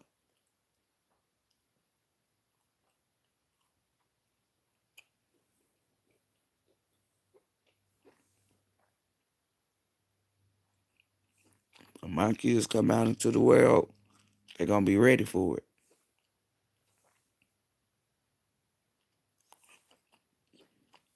You could say we did okay, but we could have did way better if we would have been put out into the world when we were ready. If you were put out into the world when you were ready, cool beans.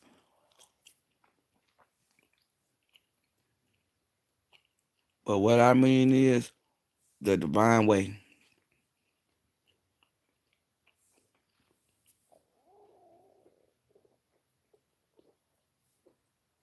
especially my peeps. Quit trying to put your kids out when they turn 18, especially if they goofy. Like y'all be doing stupid shit.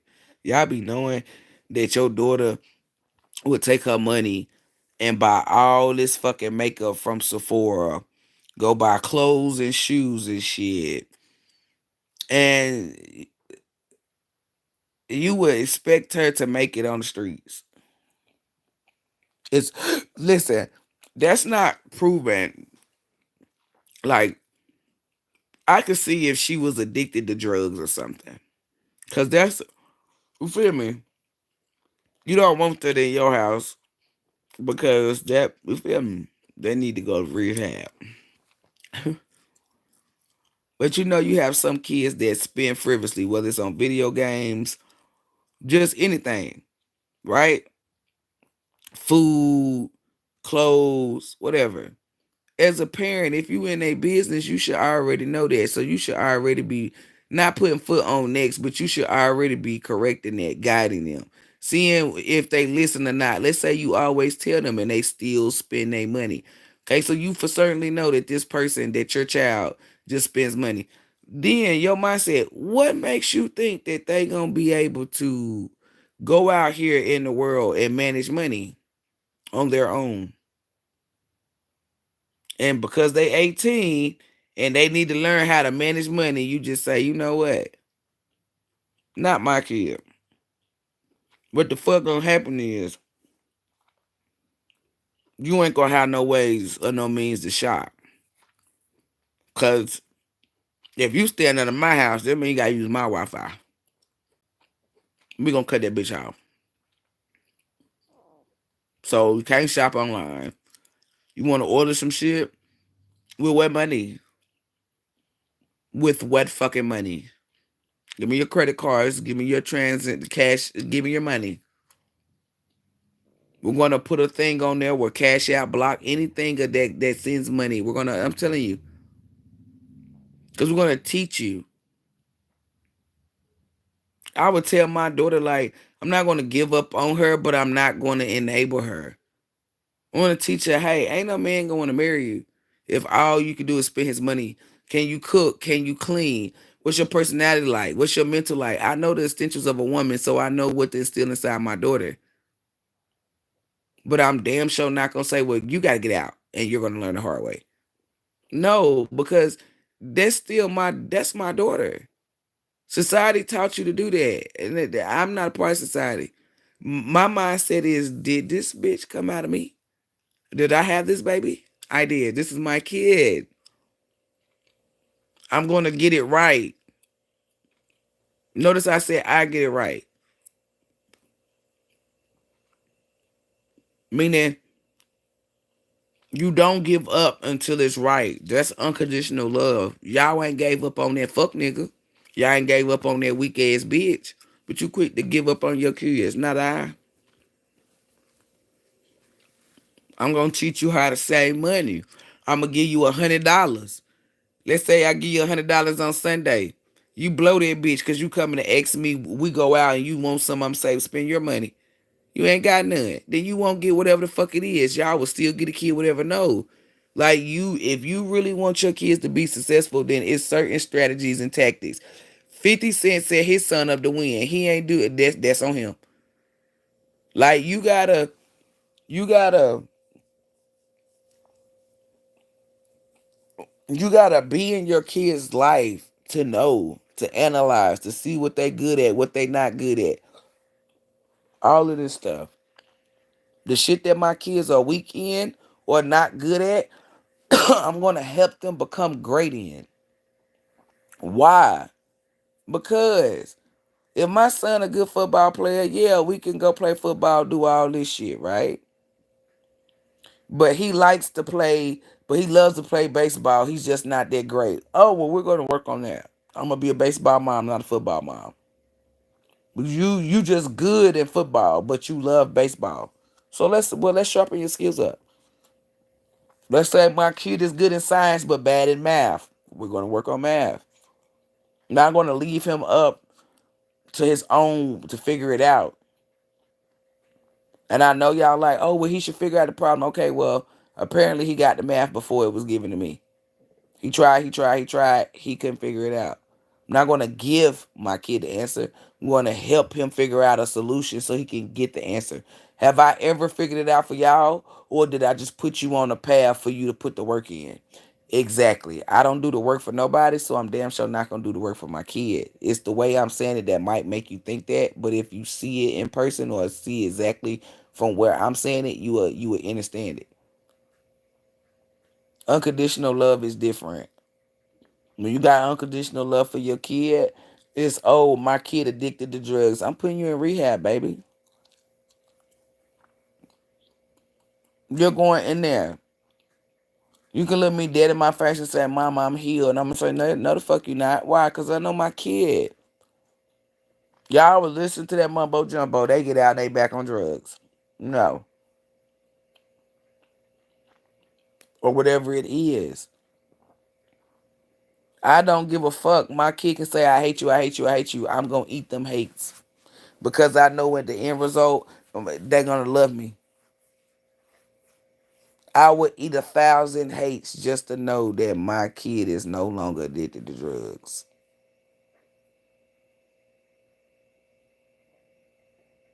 Or whatever it is. Y'all not willing to take that.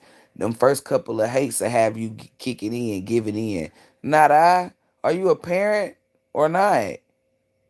No, I'm not giving in shit because the greater the good is, you know. Well, just give me a little piece. No, I'm not giving you a little. I'm going to give you a little piece of rehab. Who the fuck I'm going to give you? Why? Because I want grandkids. And if you don't want grandkids, cool beans, or won't have grandkids, at least I have you.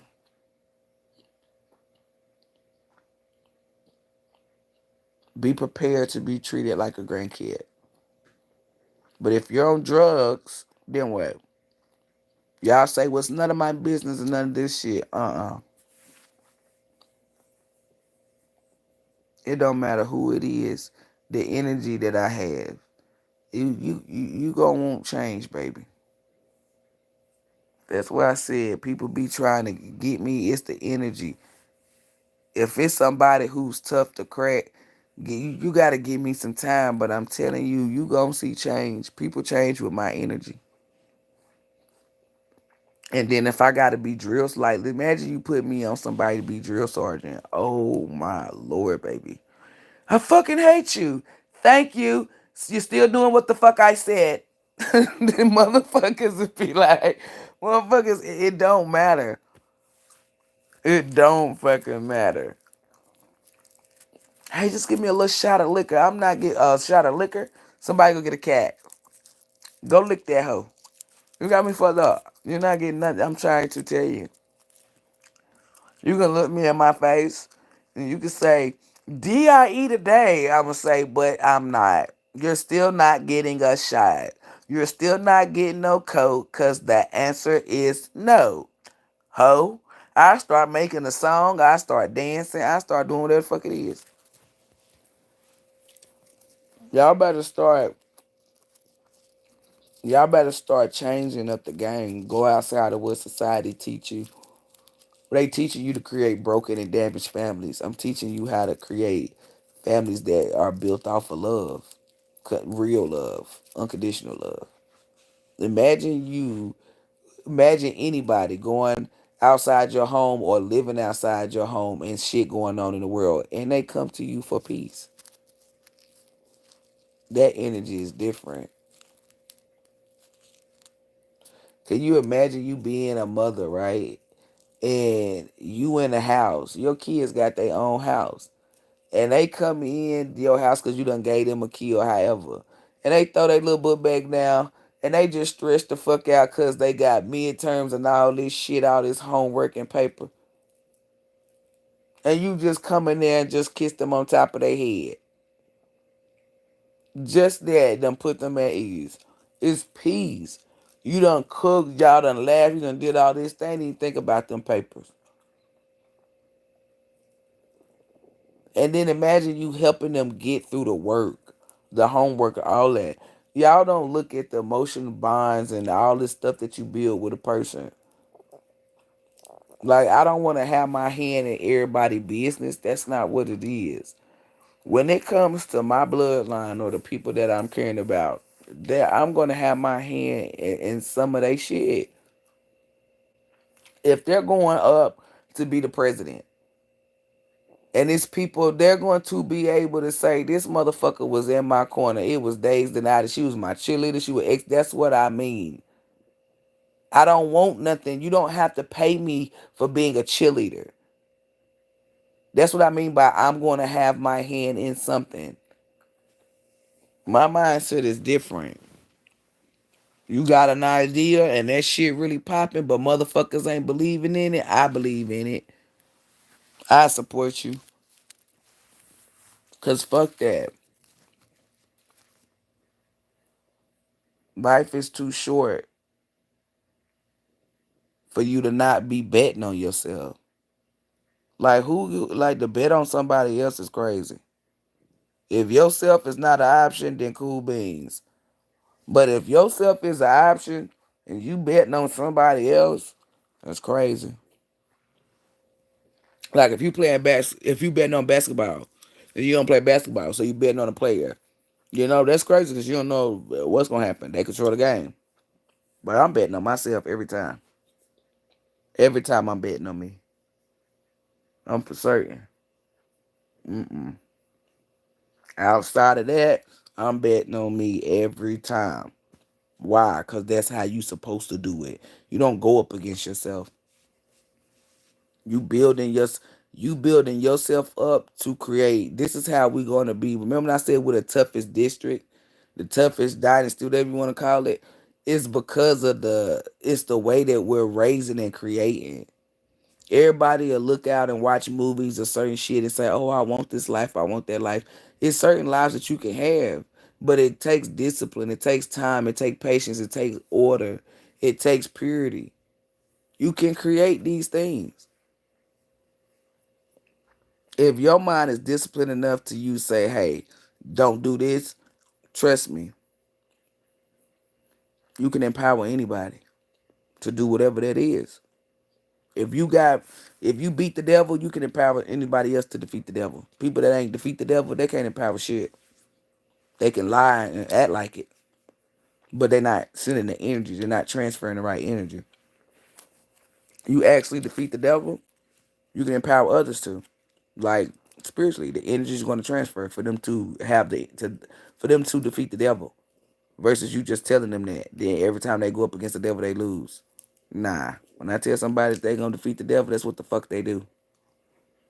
Stump a hole in his ass with some brand new chuckers. Whoop that ass. They whoop that ass. They whoop that ass. Now I'm not saying some of them don't fuck up a little bit, but then they get right back on track. It ain't about if you fucked up. It's about what you do after you fuck up. Keep on moving, don't stop, no. HBBs and divine beings. When we grow old, we not gonna be bitter. We gonna be that grandparent or that grandma, that grandpa, whoever. That's that nurturing, caring. The grandkids always want to come over because they know it's something good in there to eat. They know they gonna get wisdom. They know they gonna get love. They know all that good shit gonna come.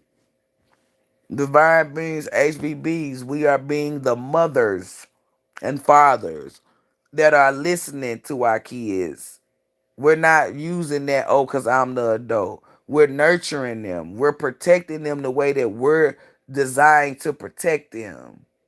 We're making sure that they are secure and safe because we had to make sure that ourselves were secure and safe.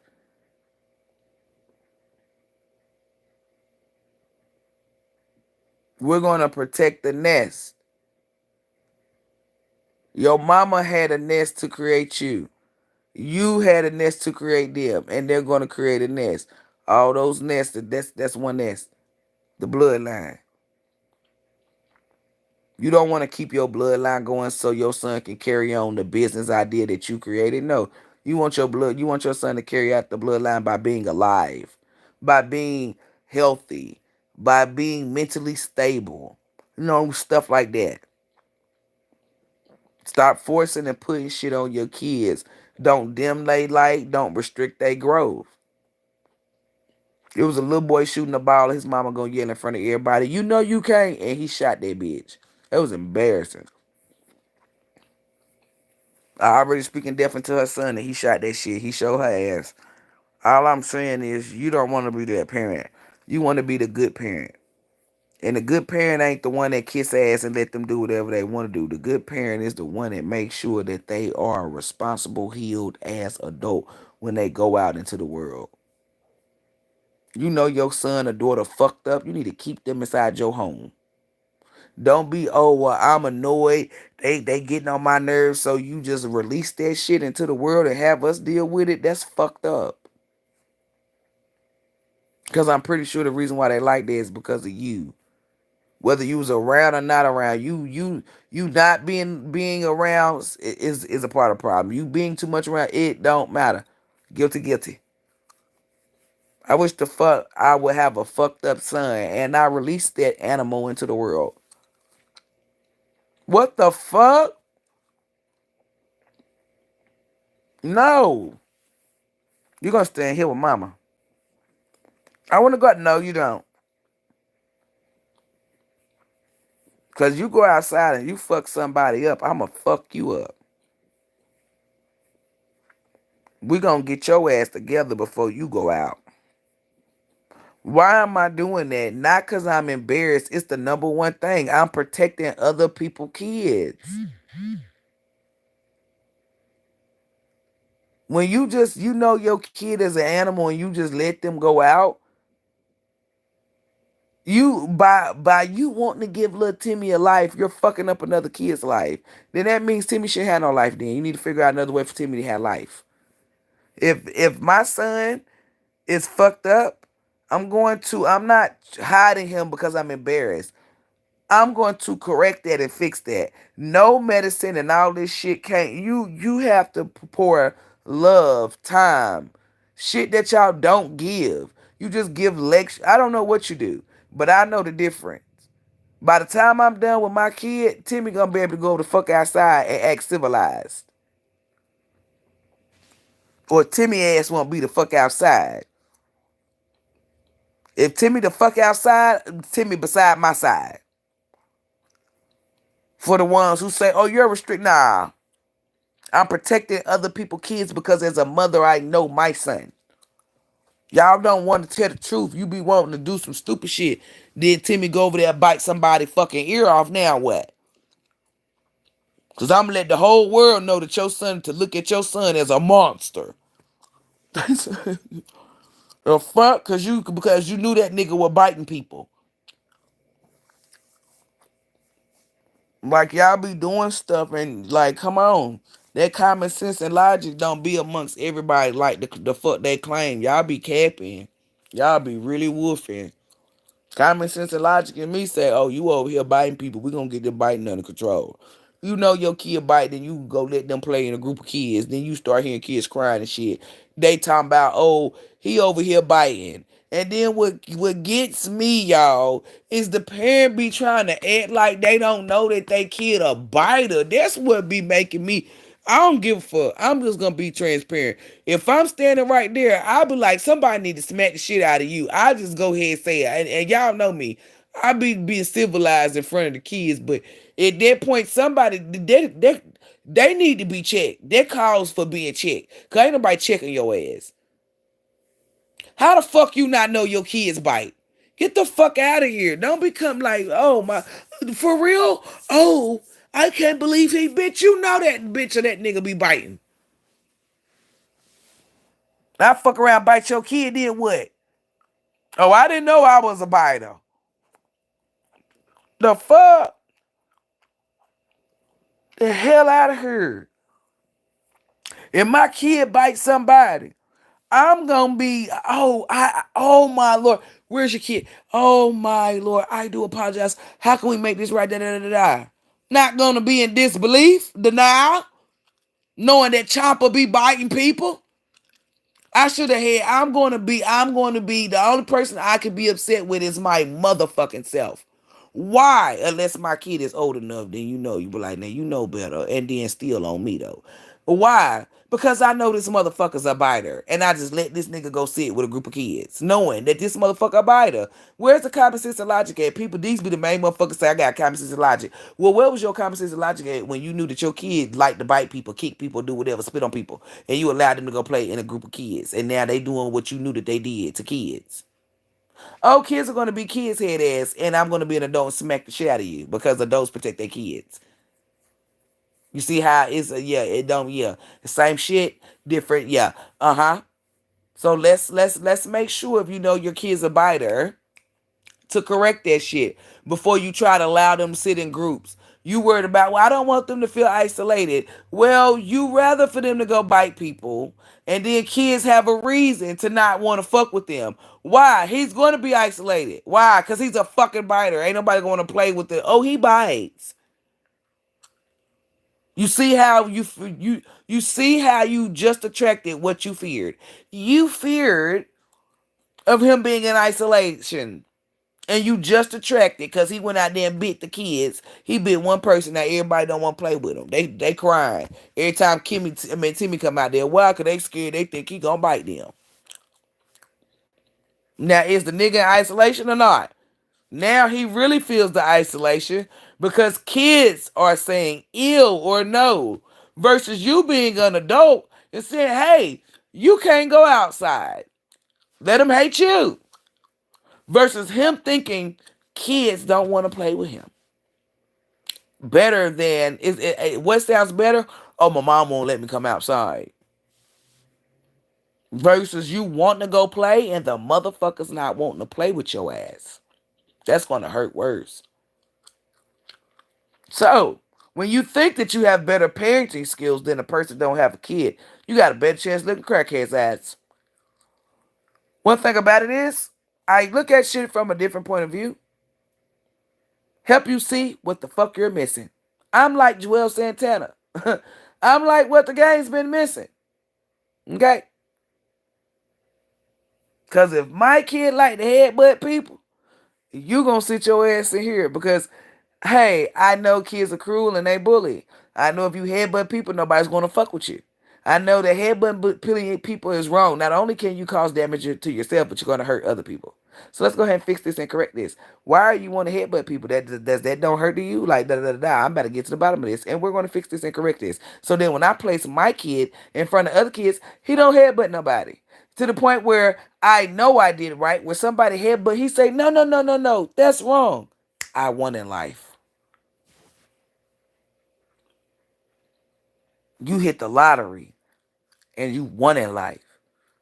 My kid, I saw that he headbutted people. And I put him amongst the groups of people. And he did not headbutt nobody. Not only did he not headbutt nobody, but somebody was getting ready to headbutt or they headbutt. And he said, no, no, no, no, no. That's wrong. Baby, that's winning.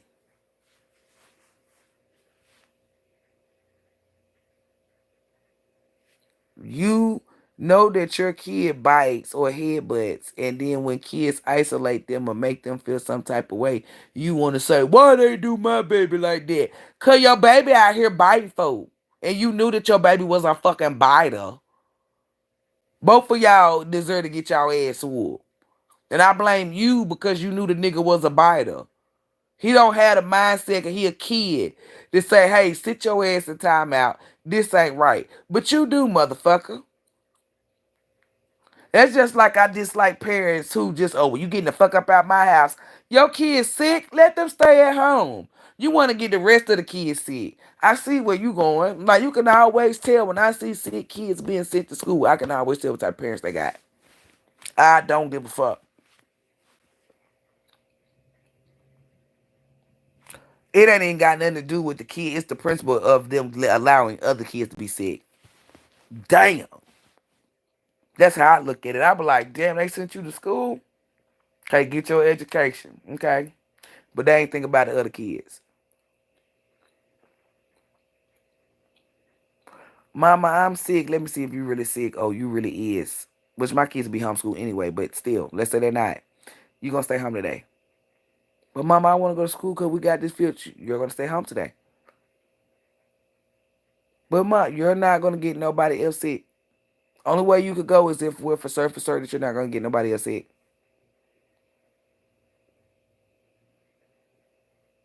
And back then, you could call people parents because you knew them. Hey, can you make sure you give your kids this and that because my kid is sick? I'm gonna have them have this mask when they sit. You're gonna be isolated. Don't be in nobody fucking face. Da, da, da, da, da. Matter of fact, I'm gonna come on a trip with you to make sure that you're abiding by these rules. Right? Do stuff like that. People say, well, I don't have the ability to do that because I gotta do XYZ. Then that means something ain't right. Because the way that the Most High designed it, you should have all the time in the world to do that. That's why the man is the provider. The woman is not. The woman is the one who raised the kids. Now, if you ain't got no kids, then provide on, sister, if that's what you want to do. But if you got kids, no, ma'am. Once you work and you allow other people, you go outside the divine order. That means your kid can be abused, mistreated, isolated, raped, any bad thing. That's not how the fuck the Most High designed it. So when your kid get raped, you can't say where the fuck was God Almighty at. God Almighty gonna tell you, you wasn't on my streets. You was on some other street. Cause if you was on my street, then you would have been there. I'm just telling y'all this. When you don't do something, you gotta have common sense and logic. Like that's what's gonna help you. If I do something and I fuck up or anything, I don't be oblivious. Oh, well, you did, girl. You need to do X, Y, Z. Then that's why you see the light at the end of the tunnel. When you be oblivious, you stay in the dark. Use common sense and logic. When you say you love something, do better. When you love something, they come with a different energy. Whether it's your kids, your spouse, your mommy, whoever. You don't put somebody you love in a home because you feel as though you can't handle it. Then you equip yourself to be able to handle it. That's all that means. Everybody's different. But I'm just saying, if you got your kid, like if I got to send my kid to rehab and they abusing him, I'm not saying that's right, but they come with the territory. Meaning of me having somebody else aid my kid. For me to expect them to love my kid or treat them. Now, if they get one of them people or them people that does that, that is awesome. But I cannot be oblivious and say, well, it's not bad people out here. It's not people that wake up on the wrong side of the bed that hate their job but just get it for a paycheck. So if somebody hit my child upside the head, I'm going to be mad. But I have to, you feel me? Like that's what comes with the territory when you do not do it yourself. When you don't have a hand in it. I'm just saying when you know that, the energy be different. So if I come in the game, if they call me and say, hey, one of the nurses put their hands on your son, I'm going to be mad. Why? Because that's my fucking son. I'm a mother. That's my son. But the common sense and logic is going to say, calm yourself the fuck down. Because if you would have had him here and you was nurturing, you wouldn't have to worry about nobody hitting him in the head. When we get over here, we're going to get Miss Thing right who decided to put their hands on your motherfucking child. But you got to calm the fuck down before you go over there. Because you chose to put him over there. Nobody else. So with this, you should have did a better research of who's going to be. That's showing me you didn't really do your job. As a mother, I fucked up. And I'm going to be real. Why? Because I didn't really do my thorough research. I didn't do background checks on these people. I didn't make da da da da da da. I didn't come in to see how they act on their good day, their bad day. I'm going. That's why I'm telling you. Like y'all just be so quick to just put something that you claim that you love in the hands of anybody. I'm not that trusting. You could smile. You could have been taking care of 30 kids for 30 years or whatever. I'm still. That's still not. That I'm. You feel me? You gotta pass my. You feel me? You gotta pass me. Cause ain't no telling you could have been touching them kids and feeding them so good if they ain't give a fuck. Not mine. You feel me? Like that's what's gonna make, and that's gonna sharpen up my skills. By me fucking up, it's gonna sharpen up my skills. Next time I decide to put anybody in a facility, I'm gonna know to look at the da da da da da. You see what I'm saying? Learning from my mistakes instead of beating myself up, making sure that it don't ever happen again. As far as on my end, I can't stop nobody from hitting my kid because I can't control nobody. Common sense and logic. But I can control who I have watch him by doing a thorough investigation, by making sure that I'm in and out that facility, by interacting with the people, by, you feel me? Because if the nurses don't tell or whoever the staff, the other people will. Some of y'all come in them places and only see your people and get out. No. You, let's say it's another kid and son in there, and I bring him lunch when I bring my son lunch. Let's say somebody mistreating my son and my son not telling. Don't you think the nigga that's getting a snack pack gonna tell? Hey, they was in here. Exactly. So I'm telling you, friendliness, but not being friendly to everybody, knowing who to be friendly to. When somebody proves that you should be friendly to them, you should go friendly all out. If my son in the rehab and it's another guy, or if it's a couple of guys, by me cooking big plates when I bring my son stuff, you feel me? Shit, they might even protect my son or do anything because they're like, damn. Well, his mom come in here and bring him food and don't bring me none. That's about. I'm not gonna stop loving my son, to not make them feel bad. I'm gonna make them feel welcome and give them plates. Y'all will stop bringing food to your kid or sneaking it. I'm not doing that. I'm gonna be more. I'm gonna be friendly. Hey, you guys want something to eat too? Okay, well, next time I bring my kids something, I know to make something big. And then you will hear the niggas is greedy. You hear people say, hey, can you bring me some? I'm gonna make enough for everybody. So now I'm the mom that come in and feed everybody. When those boys get out, because I'm going to be speaking life. The same life that I'm looking at, that I'm speaking to my son, I just gained new sons. So now I'm speaking life into them. When them boys get up out there rehab and they decide to be good boys or good Samaritans or whatever, they're going to always remember me. They're going to remember me as the woman who came in, used to bring, it started out like this. She would bring her son food and I wanted some. And she invited me and she would bring us food. And from there we grew a bond. She would speak life and treat me like I was her mother. So I seen her kiss her son on the head. Shit, she would kiss me on the head. She would pinch me if I said something disrespectful to the nurses, knowing that I was in the wrong. Hey, hey, hey, hey, hey. She was a mother. You ever walked inside one of those establishments? Like when I walk in the nursing homes, baby, you got me fucked up. Anybody that is on them aisles or in that, they're gonna speak to me. Especially if I'm a regular. They're gonna know me by name. And if they don't, they might be new or they never came on the hall that I was on.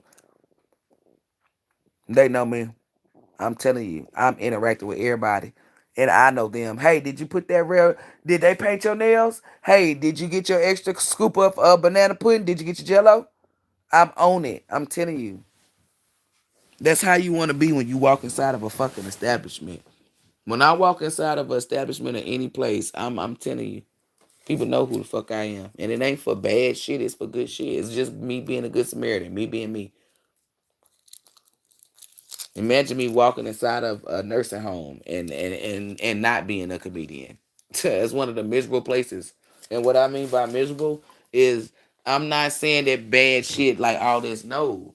You out they're in a they're not around their family. Nobody really comes to, that's what I mean. So I'm on my comedian shit. I'm making sure I'm laughing. If it's something that I can buy them or something that, like, let's say it ain't something that I could buy, then it's something that I could do. I love painting older women nails. I do they fucking hair. I do all that. Clean up, do a little stuff. Let's say it's an older man and he just want to get pushed around in a wheelchair outside extra time. And the nurse said, well, I done already. Well, come on, Mr. Earl. I'm going to roll his ass out there. Let's say they can't have an extra water or extra juice. I know them to know if they, let's say Miss Cheryl not a diabetic or she really can have it. Let's say she don't piss in the bed, they just don't want to give her extra juice. You know what I'm gonna do? I'm gonna say, hey, you already know where to look at. Don't even argue with these people. Go into your room. Go right up in there, pull that pillow back. It's the juice in there. Come on. Shit like that make people day.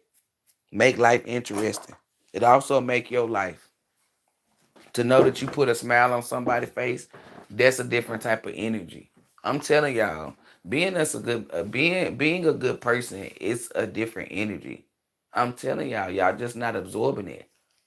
Imagine somebody being old and you calling them gorgeous.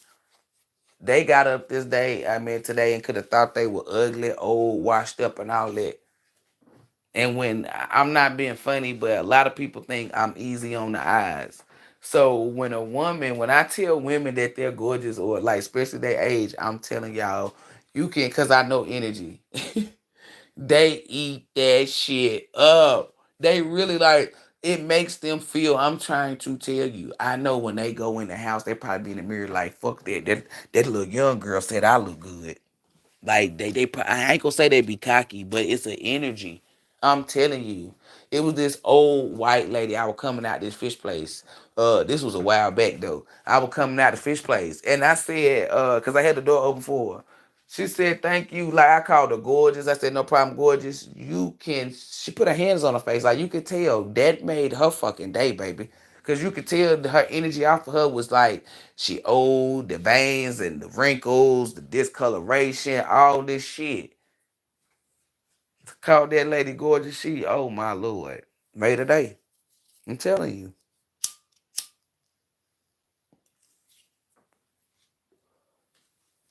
It costs 0.99. It's free 99. It's free. It's absolutely free to be nice. Absolutely. Anytime I go out, I make sure that I'm doing good deeds. I know when I get older or as I get older, I know I'm not gonna look bad because the good that I put out won't allow me to. You want to age gracefully? Be nice to people. Be kind to yourself and be kind to others. Don't be kind to demons though. I've never said that. So if somebody show you that they are bad or they do you wrong, you cut them off. That's what you do. You cut the divine law is you cut them off. You don't give them second chances. That's how you get backstabbed twice. Or somebody you don't get that. You don't get two red cheeks. If I show you that I hate you, cut me the fuck off. Why would you think like, come on, you giving a snake a second chance to bite you? Don't do that. I don't harbor hate, I harbor love. That's why when people come in contact with me, they feel it. It's genuine. Everybody, even the haters, that's why they hate. I'm a genuine person. It's not just me saying it. I actually, that's a part of my aura. It don't matter who you are. You can never met me. If you come in contact with me and you ask me anything or you need my help, you're going to feel safe. You're going to feel like you've known me all your life. You're going to feel comfortable. How do I know this? People tell me their darkest secrets. People cry. People, I'm sitting here telling you. And the reason why people do that is because of this genuine energy that I embody from my root to my crown. People feel and people know, like, hey, if don't nobody give a fuck about me, that goddamn Britney do. And it ain't a facade or nothing. Why? It's the energy. It's a part of my aura. It's like you can get somebody who don't trust a soul. But when they interact with me, I guarantee you any amount of money, they gonna say this. I never thought I'd say this. If I had to trust anybody, it'd be you. I'm telling you. I hear it like I'm telling y'all. People will give me their money, their pocketbooks, anything when they didn't want nobody else to steal it. I'm telling y'all, I grew up like this. People trust me with pounds of herb, knowing that I'm a goddamn piehead, because they knew. It don't matter if she a piehead, she not a thief. That's what stopped that. Stealing stopped me being a piehead. But they just give me stuff anyway. It wasn't no need to steal. You feel me? But even if it was a position for me to steal, ain't no need to steal. Just ask. And if they say no, then damn it, no. You got to pay for it. If you don't pay for it, then you won't smoke. It's genuineness. When people say, hey, da da da da da, they know I'm coming with real advice. I'm not judgmental. I'm not hating them. I'm not trying to change them. None of that. It's a genuine energy. You cannot fake it because people can feel like when people try to fake being genuine. That's why I be looking at them like, if you don't sit your dumb ass down, people can tell when you genuine and when you not. Sit the fuck down. You feel me? Genuine energy is easy. That's not an energy that you gotta really, you feel me, like be high vibe to feel. You can be low vibe and feel when somebody genuine. Like, that's why I'm telling you, like, you can't fake that. The fake trying to be genuine, that's stupid. But it's an energy. Any situation, it don't matter. People, I don't know. It's like they know that I'm on their team. Somebody said you're on their side. And shut the hell up.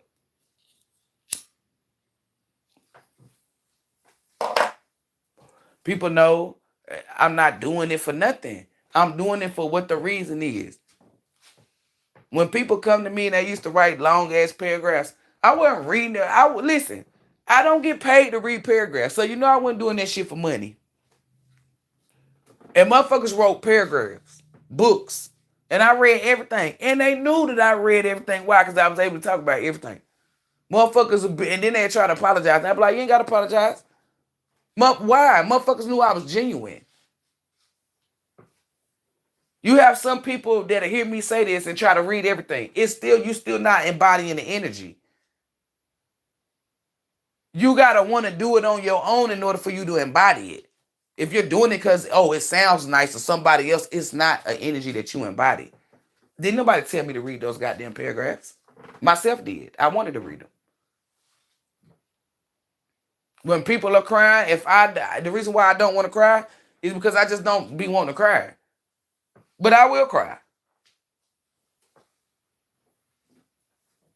People feel comfortable because it's a genuine energy. They know that I'm genuine. They know, oh, she ain't gonna tell nobody. She don't want nothing from me. She really want to help. It's people that walk up to me, no matter where I'm at the store. Older people. I had a guy, an old man last week. I can't remember what his name was. But I wrote him down a remedy. And he played baseball. He came up to me to ask me about the pre-rolls that they had in the store. It's like my energy just brings people towards me, especially people who got, you feel me? Like I got healing energy, all of that. I'm a one-stop shop. I know older people tend to come towards me. He had a little hip problem and a knee. I knew I could give him healing energy, but I also give him something that can help him. As a kid, I remember I used to get on the GTA and just be sitting there, old people, grown ass people telling the kid they got them business. I be giving their asses advice. And you should see how the older women be laughing, talking about, look at me getting advice from a kid. And be laughing, but it be good ass damn advice. Strangers, and from all different race. People that some of them I could barely understand, so we had to sit there. And I'm like, if they can barely speak, why the fuck they speaking to me? I done had like Asian people, you know what I'm saying? I try to be funny with that. They be bad with the, but we got down to it. Being who I am today, I see why. People are drawn to my energy because I'm not a fraud. I'm not putting on a show. I'm not doing nothing. I'm just being me. And by me being me and people fucking with me, why would I change who I am?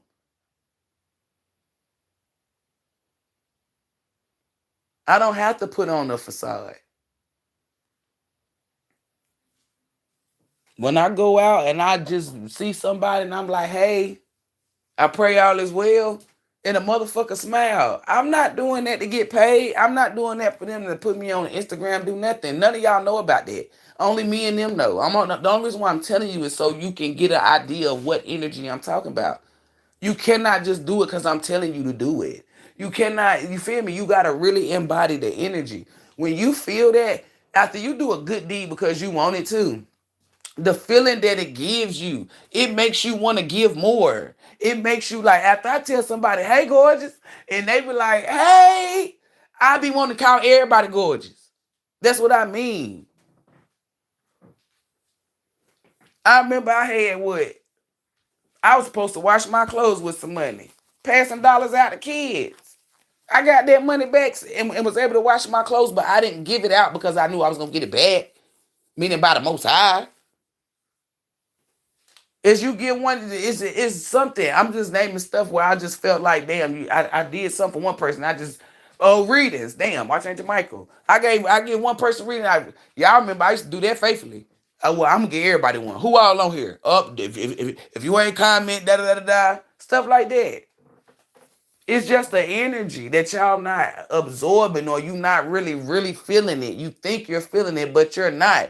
If you really feel it the way that I'm describing it, trust me, you're going to want to do it more. It's a good ass feeling. Imagine somebody being sad. And you the reason why they happy. Like, I'm telling you, it's a different energy. It may not sound good, but the energy is good for your goddamn spirit. It's good for your damn soul. I'm telling you it is. When people be in when people come to me to get therapy sessions, they be in a fucked up place. And I'm not saying it to belittle them. It's just the truth, right? So anybody that come to me to get therapy sessions, baby, I be elated. For one, I already know you're gonna be in a better energy.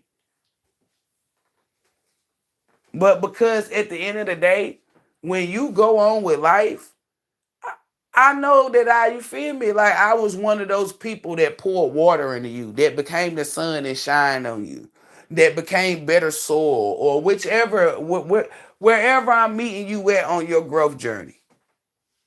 You could have already had the seed planted. You needed to sprout. I could have helped you sprout it. You may needed the sun. You may needed the water. You may needed shade. Whichever it was. I listen to people. I don't judge. And I give them good advice. I give them healing energy. I take my time. I don't give a fuck. You could, like, I'm on a time limit. Don't get it twisted.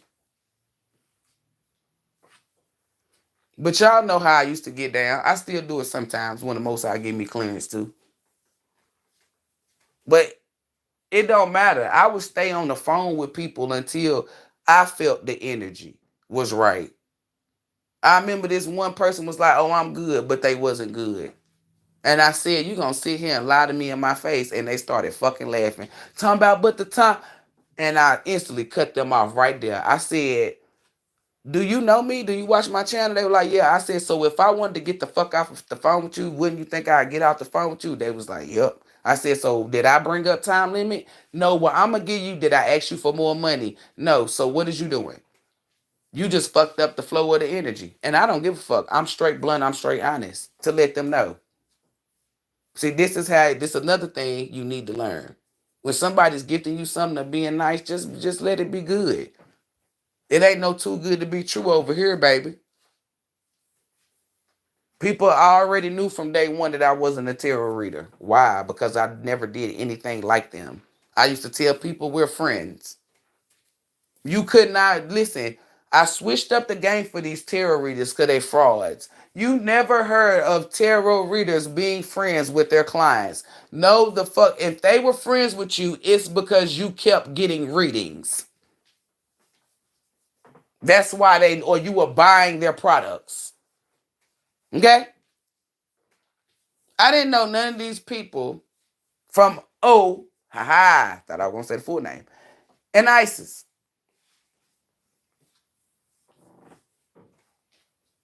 And it was them who had to tell me, "Get your money." Should I even ask? "Hey, do y'all mind if I get monetized?" Them motherfuckers asked me a month or months before. And I never did it. I just bypassed it. I said, fuck this. These people come here to get messages. I don't want no ads popping up. I asked my HVBs. Them motherfuckers said, "If you don't get your goddamn money, no, we ain't mad. Get your money." I included y'all. Why? Because I'm here for y'all, not the other way around. Y'all not here for me. Who said that? So if I'm really here for y'all, why wouldn't I include you on things that is for y'all?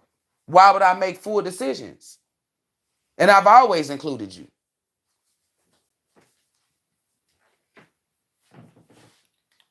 I let you choose. I sit up. It's motherfuckers that get a reading, and then guess what? That one reader, the one who had this, the one who it was somewhere a flame where a car almost caught on fire, right? Her.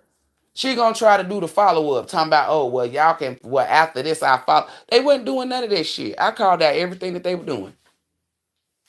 Who did you know that you can go to a psychic and then you can email them and talk about stuff? People would email me and somehow we would end up on the phone. Not like they got my cell phone. Okay? No. I'm not capping.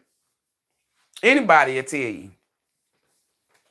Motherfuckers they're doing shit because it's not genuine. It's not real. I've been doing this since day one. This is not something that I'll plan. Oh, I'm coming game do this. I said I'm gonna be me. That's it. By me doing me, my readings, 15, I go by minutes. They weren't doing that. They was charging y'all little stuff. Now certain people going by minutes. That's crazy. They don't have their own. If you don't have your own style and swag, you will never be genuine. Genuine is also attached to authenticity. See how I decided to call that lady gorgeous instead of somebody telling me? Yeah. In order for you to be genuine, you have to be authentic. Everything is going to be in alignment and harmony.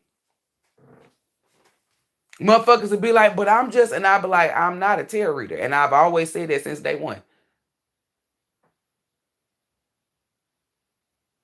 You couldn't hit me up. We were doing shit that were different. You ain't ever seen no psychic make group chats and all this for everybody to do certain shit. You ain't seen no psychic do trivia questions, do trivia games. You ain't seen no, that's what I'm saying, telling you. Everything that I've done is different. It's nothing the same like nobody else. If you see anything that I've done, it's the same. Trust me. I'm not a thief. Nobody inspired me or sparked my creativity but the Most High. Myself, the way that it's supposed to. You got anything outside of that sparking your creativity, it's not going to end well.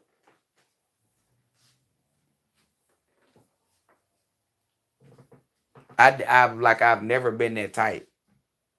It's still to this day, it's certain people that'll be like, no, I'm gonna send you extra or da da da da. And I still have to tell them, hey, if that was the case, I would have said something.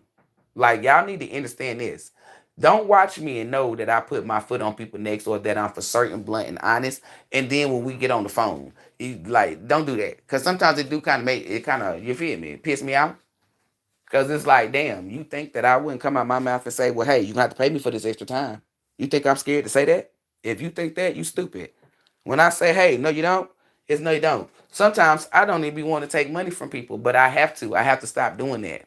I have to pay bills and I have to pay people back. Well, a person. So I cannot be doing that.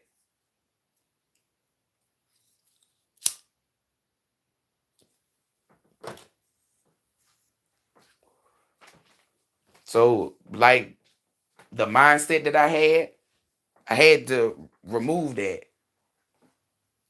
Oh, well, this person is so nice. They do this and da da da da da da da da blah blah blah. But I still got to get paid.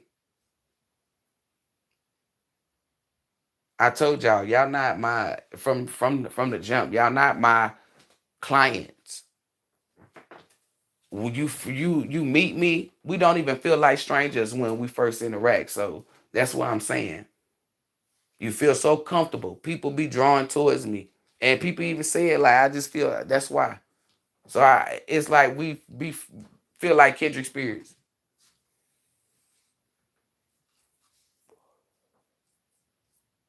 but we become like family. It be times that we don't even speak on fucking. It's no readings. It's just chit chatting, just shooting the shit for hours. I'm not talking about like I'm talking about I could be on the phone like I think one time I was on the phone with Miss Sanders for like 7 hours. Now I know y'all like you lying. Proof is in my goddamn inbox. I done did Miss Denise like that. Miss Sandra. It's a lot of people. It's a couple of people. A lot. I'm not gonna call everybody out. Where I used to be on the phone. Even Doc Winter. It's like a lot. I'm trying to tell you, be on the phone. Katia. It's a lot of people. It ain't had nothing to do with favoritism, money, or nothing. It's just that when you really can help somebody and you know that you can help them mentally, because that's what I am. You love doing what you do. That's all that is. I actually love doing what I do.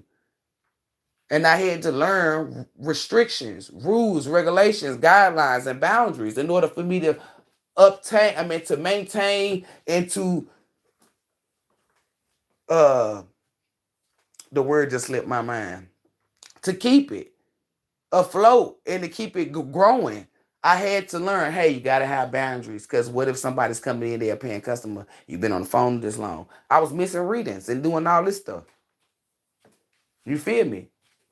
So I had to switch it up. That don't mean that I don't love them or I don't like them less or da da da da or I'm not supportive da da da. I had to get that out my mind.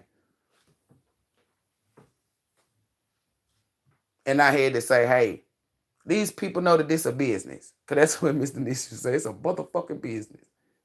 They're just grateful and thankful for the shit that I do for them. Once that processing clicked in my mind, it would take off time. And how did that get to click in my mind? By everybody coming. Oh, I'm grateful. I'm thankful. Thank you, Britt Britt. Thank you, Spinks. Whichever they call me. Everybody got different names. So the feedback on it made it a confirmation for me to say, okay, take off. People be so grateful. So the gratitude is an even exchange. I'm grateful for you coming over here. Coming to me to help you. That says a lot.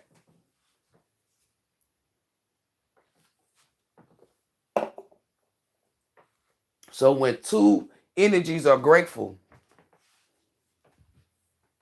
it's a different type of energy that is shared. That's like a bond. Not like a bond, but a bond is formed.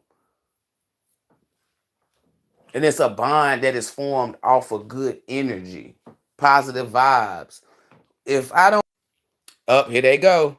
If I don't ever interact with somebody, they're going to remember me as a good person. And every time we come in contact, that's what it's going to be. Good vibes, because that's what we built it on. You got people in the physical that you was cool with, and y'all might have separated because they went to a different state. And when y'all come back, y'all still cool. Y'all friends. Y'all might chit chat on the, you feel me? It's people in life. That's what I'm saying. Because y'all done formed a bond that was created off of positive energy. No hidden agenda, no secret intentions, no nothing. That's the type of foundation that you want to build with people and only assess from people. If you don't get that type of foundation, then you know it was built on faulty foundation, meaning it's going to crumble to the ground. Meaning if you walk on it, it's going to crumble. You don't want the feet to crumble. I mean, you don't want the floor to crumble or, go out from under your foot. You want it to stand just as firm as you standing, 10 toes down. So when you're genuine and they're genuine, that's a bond. It's a different type of energy. When somebody's genuine and somebody's a fraud, that's why something always want to feel off. The energy's not being reciprocated. You're gonna always know when somebody really ain't got got your best interest at heart. It's up to you if you decide to be oblivious, play the fool to see how far of a mental patient they are, etc. But one thing you better do is cut it loose. Anything that disturbs your peace is expensive. And remember, you have a limited amounts of money because the Most High has a limited amounts of money. If you're not willing to spend money on it, it's expensive. Chaos is expensive. Peace is free. Once I see somebody bringing me a different energy, because listen, from sunrise to sunset, right? Peace and quiet. I do have interactions with people, but it's interactions that I like, that I love, right? Once something disturbs my peace, it's easy for me to cut it off. Why? Because I'm used to being at peace and being by myself. My mindsets think common logic. So the common logic in me say, hey, I wouldn't have none of this shit if I wasn't around you. That's every time I get put in any situation, that's the first thing my mind say. Because my mind is used to it being in peace and quiet, whether you believe it or not. It's always like that. It's in peace and quiet right now. If I get off alive, it's gonna be in peace and quiet. So when I'm dealing with somebody and they bring a different energy, cut it off. Why? Because I'm not used to that and I don't want that. When you're a person that's used to chaos, then you allow it. I'm not. Once you bring me, if I'm chilling with you and it's some drama or some mess, watch. I won't ever chill with you again. It ain't got nothing to do with no punk pussy. Ain't got nothing to do with it. It got everything to do with, oh yeah, you on demon time. I ain't on that. That's what that is. If you a guy and you think that you're gonna be playing the field, lying, cheating, and all of that, you won't have me in your life. Trust me, it's hard for a nigga to get me to say, hey, I'm your girlfriend. And for those of you who thinking that's a lie, listen, I'm 36 years old now and I only had 2 boyfriends. See, the low vibrational niggas will say, oh, well, that's not good. She not experienced, da da da da da da. Let me tell you why. Hear it from out the horse's mouth. Niggas didn't, I'm real picky. Real picky. Real fucking picky, right? 2, niggas ain't shit. I wouldn't just. It's not easy to make me your girlfriend. It's not easy. You gotta come with a lot of shit. A lot of shit. My first boyfriend ever, like as an adult, I was with that nigga for 5 years. 5 years. The second boyfriend that I had, which shouldn't have been my damn boyfriend, and I'm going to be real. He kind of forced me, but hey, it's not a force because I'm grown. He put it out there and I agreed. And somehow we were dating. It wasn't no shit where it was like, oh, this is going to be my boyfriend. He came up to me and asked me. He was on his grandma porch and the nigga said, we fucking raw, we go together. I said, no, we don't. But somehow we ended up going together from that day forward. Or we was already in a relationship. I didn't know these things. But for the first boyfriend, I agreed. 5 years. I don't play that. You coming up to me, first and foremost, I'm 36 years old. I'm too old enough to be somebody's girlfriend anyway. You better be courting. That girlfriend, boyfriend shit, I'm not playing with nobody that's disloyal. I could be chilling with you for a year. No, we ain't boyfriend and girlfriend. You end up cheating, bye. Then you thought I was going to be your girlfriend? Huh? You thought that you could stay forever with me knowing that I don't like disloyal. If you know you a nigga that lie and cheat, you should stay away from certain girls. Like if certain girls pride on loyalty, stay the fuck away from them. Cause they gonna cut you the fuck out, especially if she's spiritual. Spiritual women will cut you the fuck off easy. Cause we pick peace. By you lying, cheating, gossiping, whatever, friends, spouse, wives, you're not of peace. So she will cut you off. He will too if he's spiritual. Definitely he will cut you off. And men have it a little harder because they say you're gay or you're this, that, to the third. No, if he's spiritual, I understand. He gonna choose peace every time. Because it's the mindset. If I get rid of you, it's gonna go back to normal. Meaning it's gonna be at peace. Normal means peace. Our normal is at peace, at ease. That's not your normal. Then you shouldn't be dealing with people. That's it. If your normal is not peace, don't deal with somebody who normal is peace. You're not. It's going to be a conflict of interest. Because when you get chaotic, you're going to expect them to stay. They're not. They're going to leave. Their norm is peace. If their norm is chaos, when chaos comes, they're going to stay. If you get a person at peace to see that you're chaotic and they stick around a little bit, you the dummy. You the dummy. That means you ain't go ascend. You missed out on your ascension. That person was there to help you ascend, become a better you, put you in a better position in life. And nobody asks for that but your punk pussy ass, whether you a bitch or a nigga. That means those times that when somebody was cheating on you, lying and making you go through whatever, or your best friend was backstabbing you, he or she fucked your bitch or your nigga, you were crying and you were praying for something. And the Most High sent that through a man or a woman, and you brought chaos to them. You were praying for peace in the midst of somebody bringing chaos to you. And then you harbored chaos and brought chaos to somebody who was at peace. They're still at peace. Because I'm pretty sure if they cut your ass the fuck off, they definitely at peace. When a person, listen, when a person cut you off and they find somebody else, don't nobody really give a fuck. They showed it. You feel me?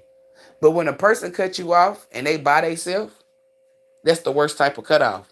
Why? Because that mean that person, that shows, listen, that shows that the person that they cut off was toxic as fuck.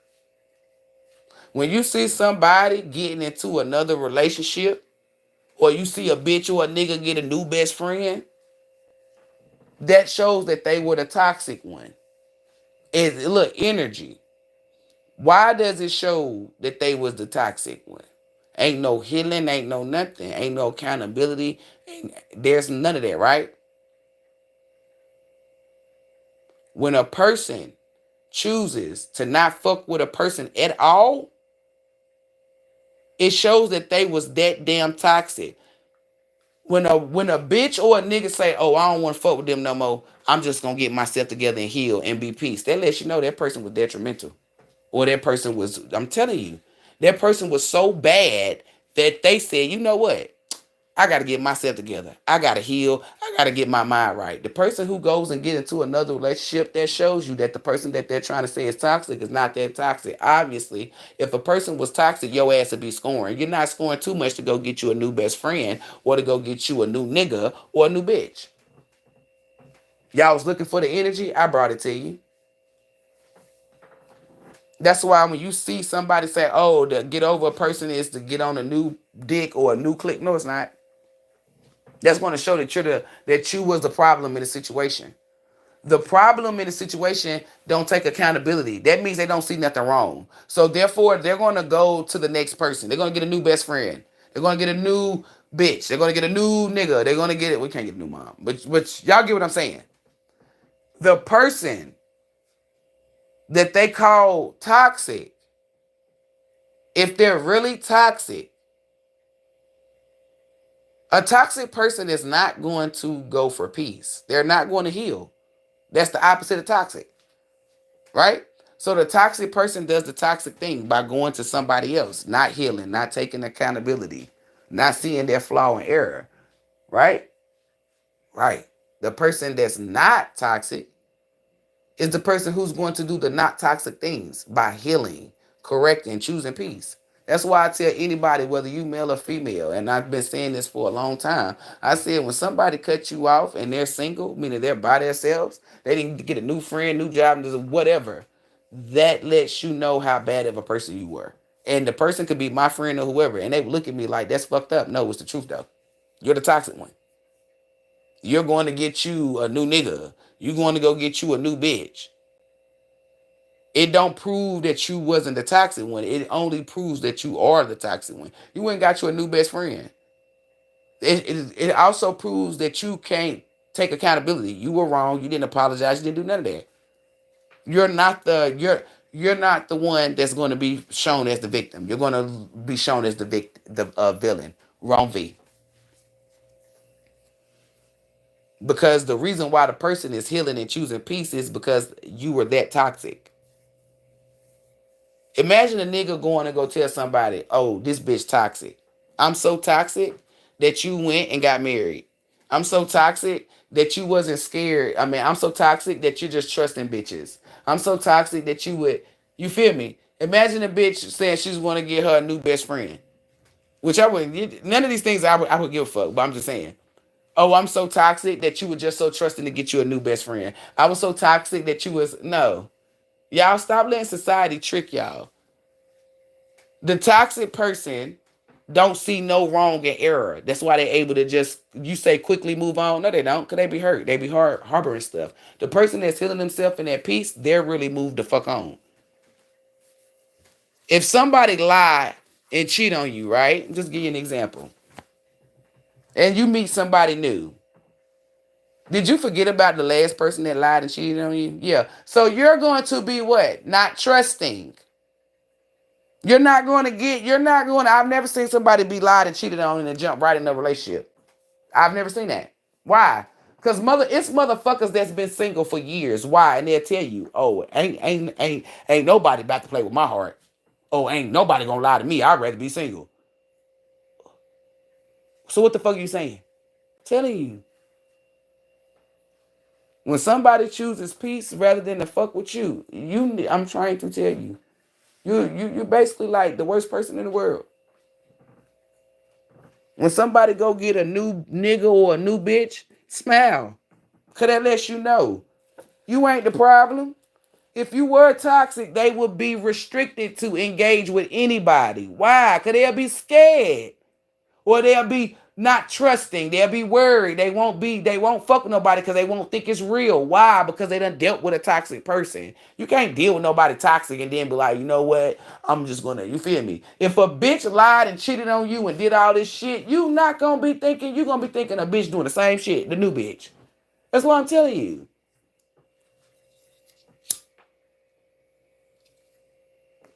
So that would mean there's no point for you to be in a relationship. You're not ready. A healed person will use common sense and say, oh, I'm not ready, and won't fuck with nobody. A toxic person to know that they not ready, but fuck with somebody. Oh, she was a bad best friend, or he was a bad best friend. That's all they do is talk about the person who they claim was toxic. And then the people that's around, if you high vibe, you will see you're toxic. That's God Almighty saying run before you get what the fuck this person getting. And then when you get souped up by the lies, the Most High start unveiling who the fuck that person was. And then you get to a point and you see that same motherfucker that you was talking about. I see why. I see why she ain't your best friend. I see why he ain't your best friend. I see why she don't fuck with you. I see why he don't fuck with you. That's why I tell you, pay attention. Energy don't lie. Would anybody like to get a donation reading before I get off here? I'm about to go give me something to eat. I ain't making no lasagna today. I'm gonna make it I think tomorrow. Hold up, y'all, I gotta pee.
Yeah, I'm about to get up off of here. When it comes to the Most High people, if you would like to book a personal reading, I do apologize. If you would like to book a personal reading, please email me at spinkstero@yahoo.com.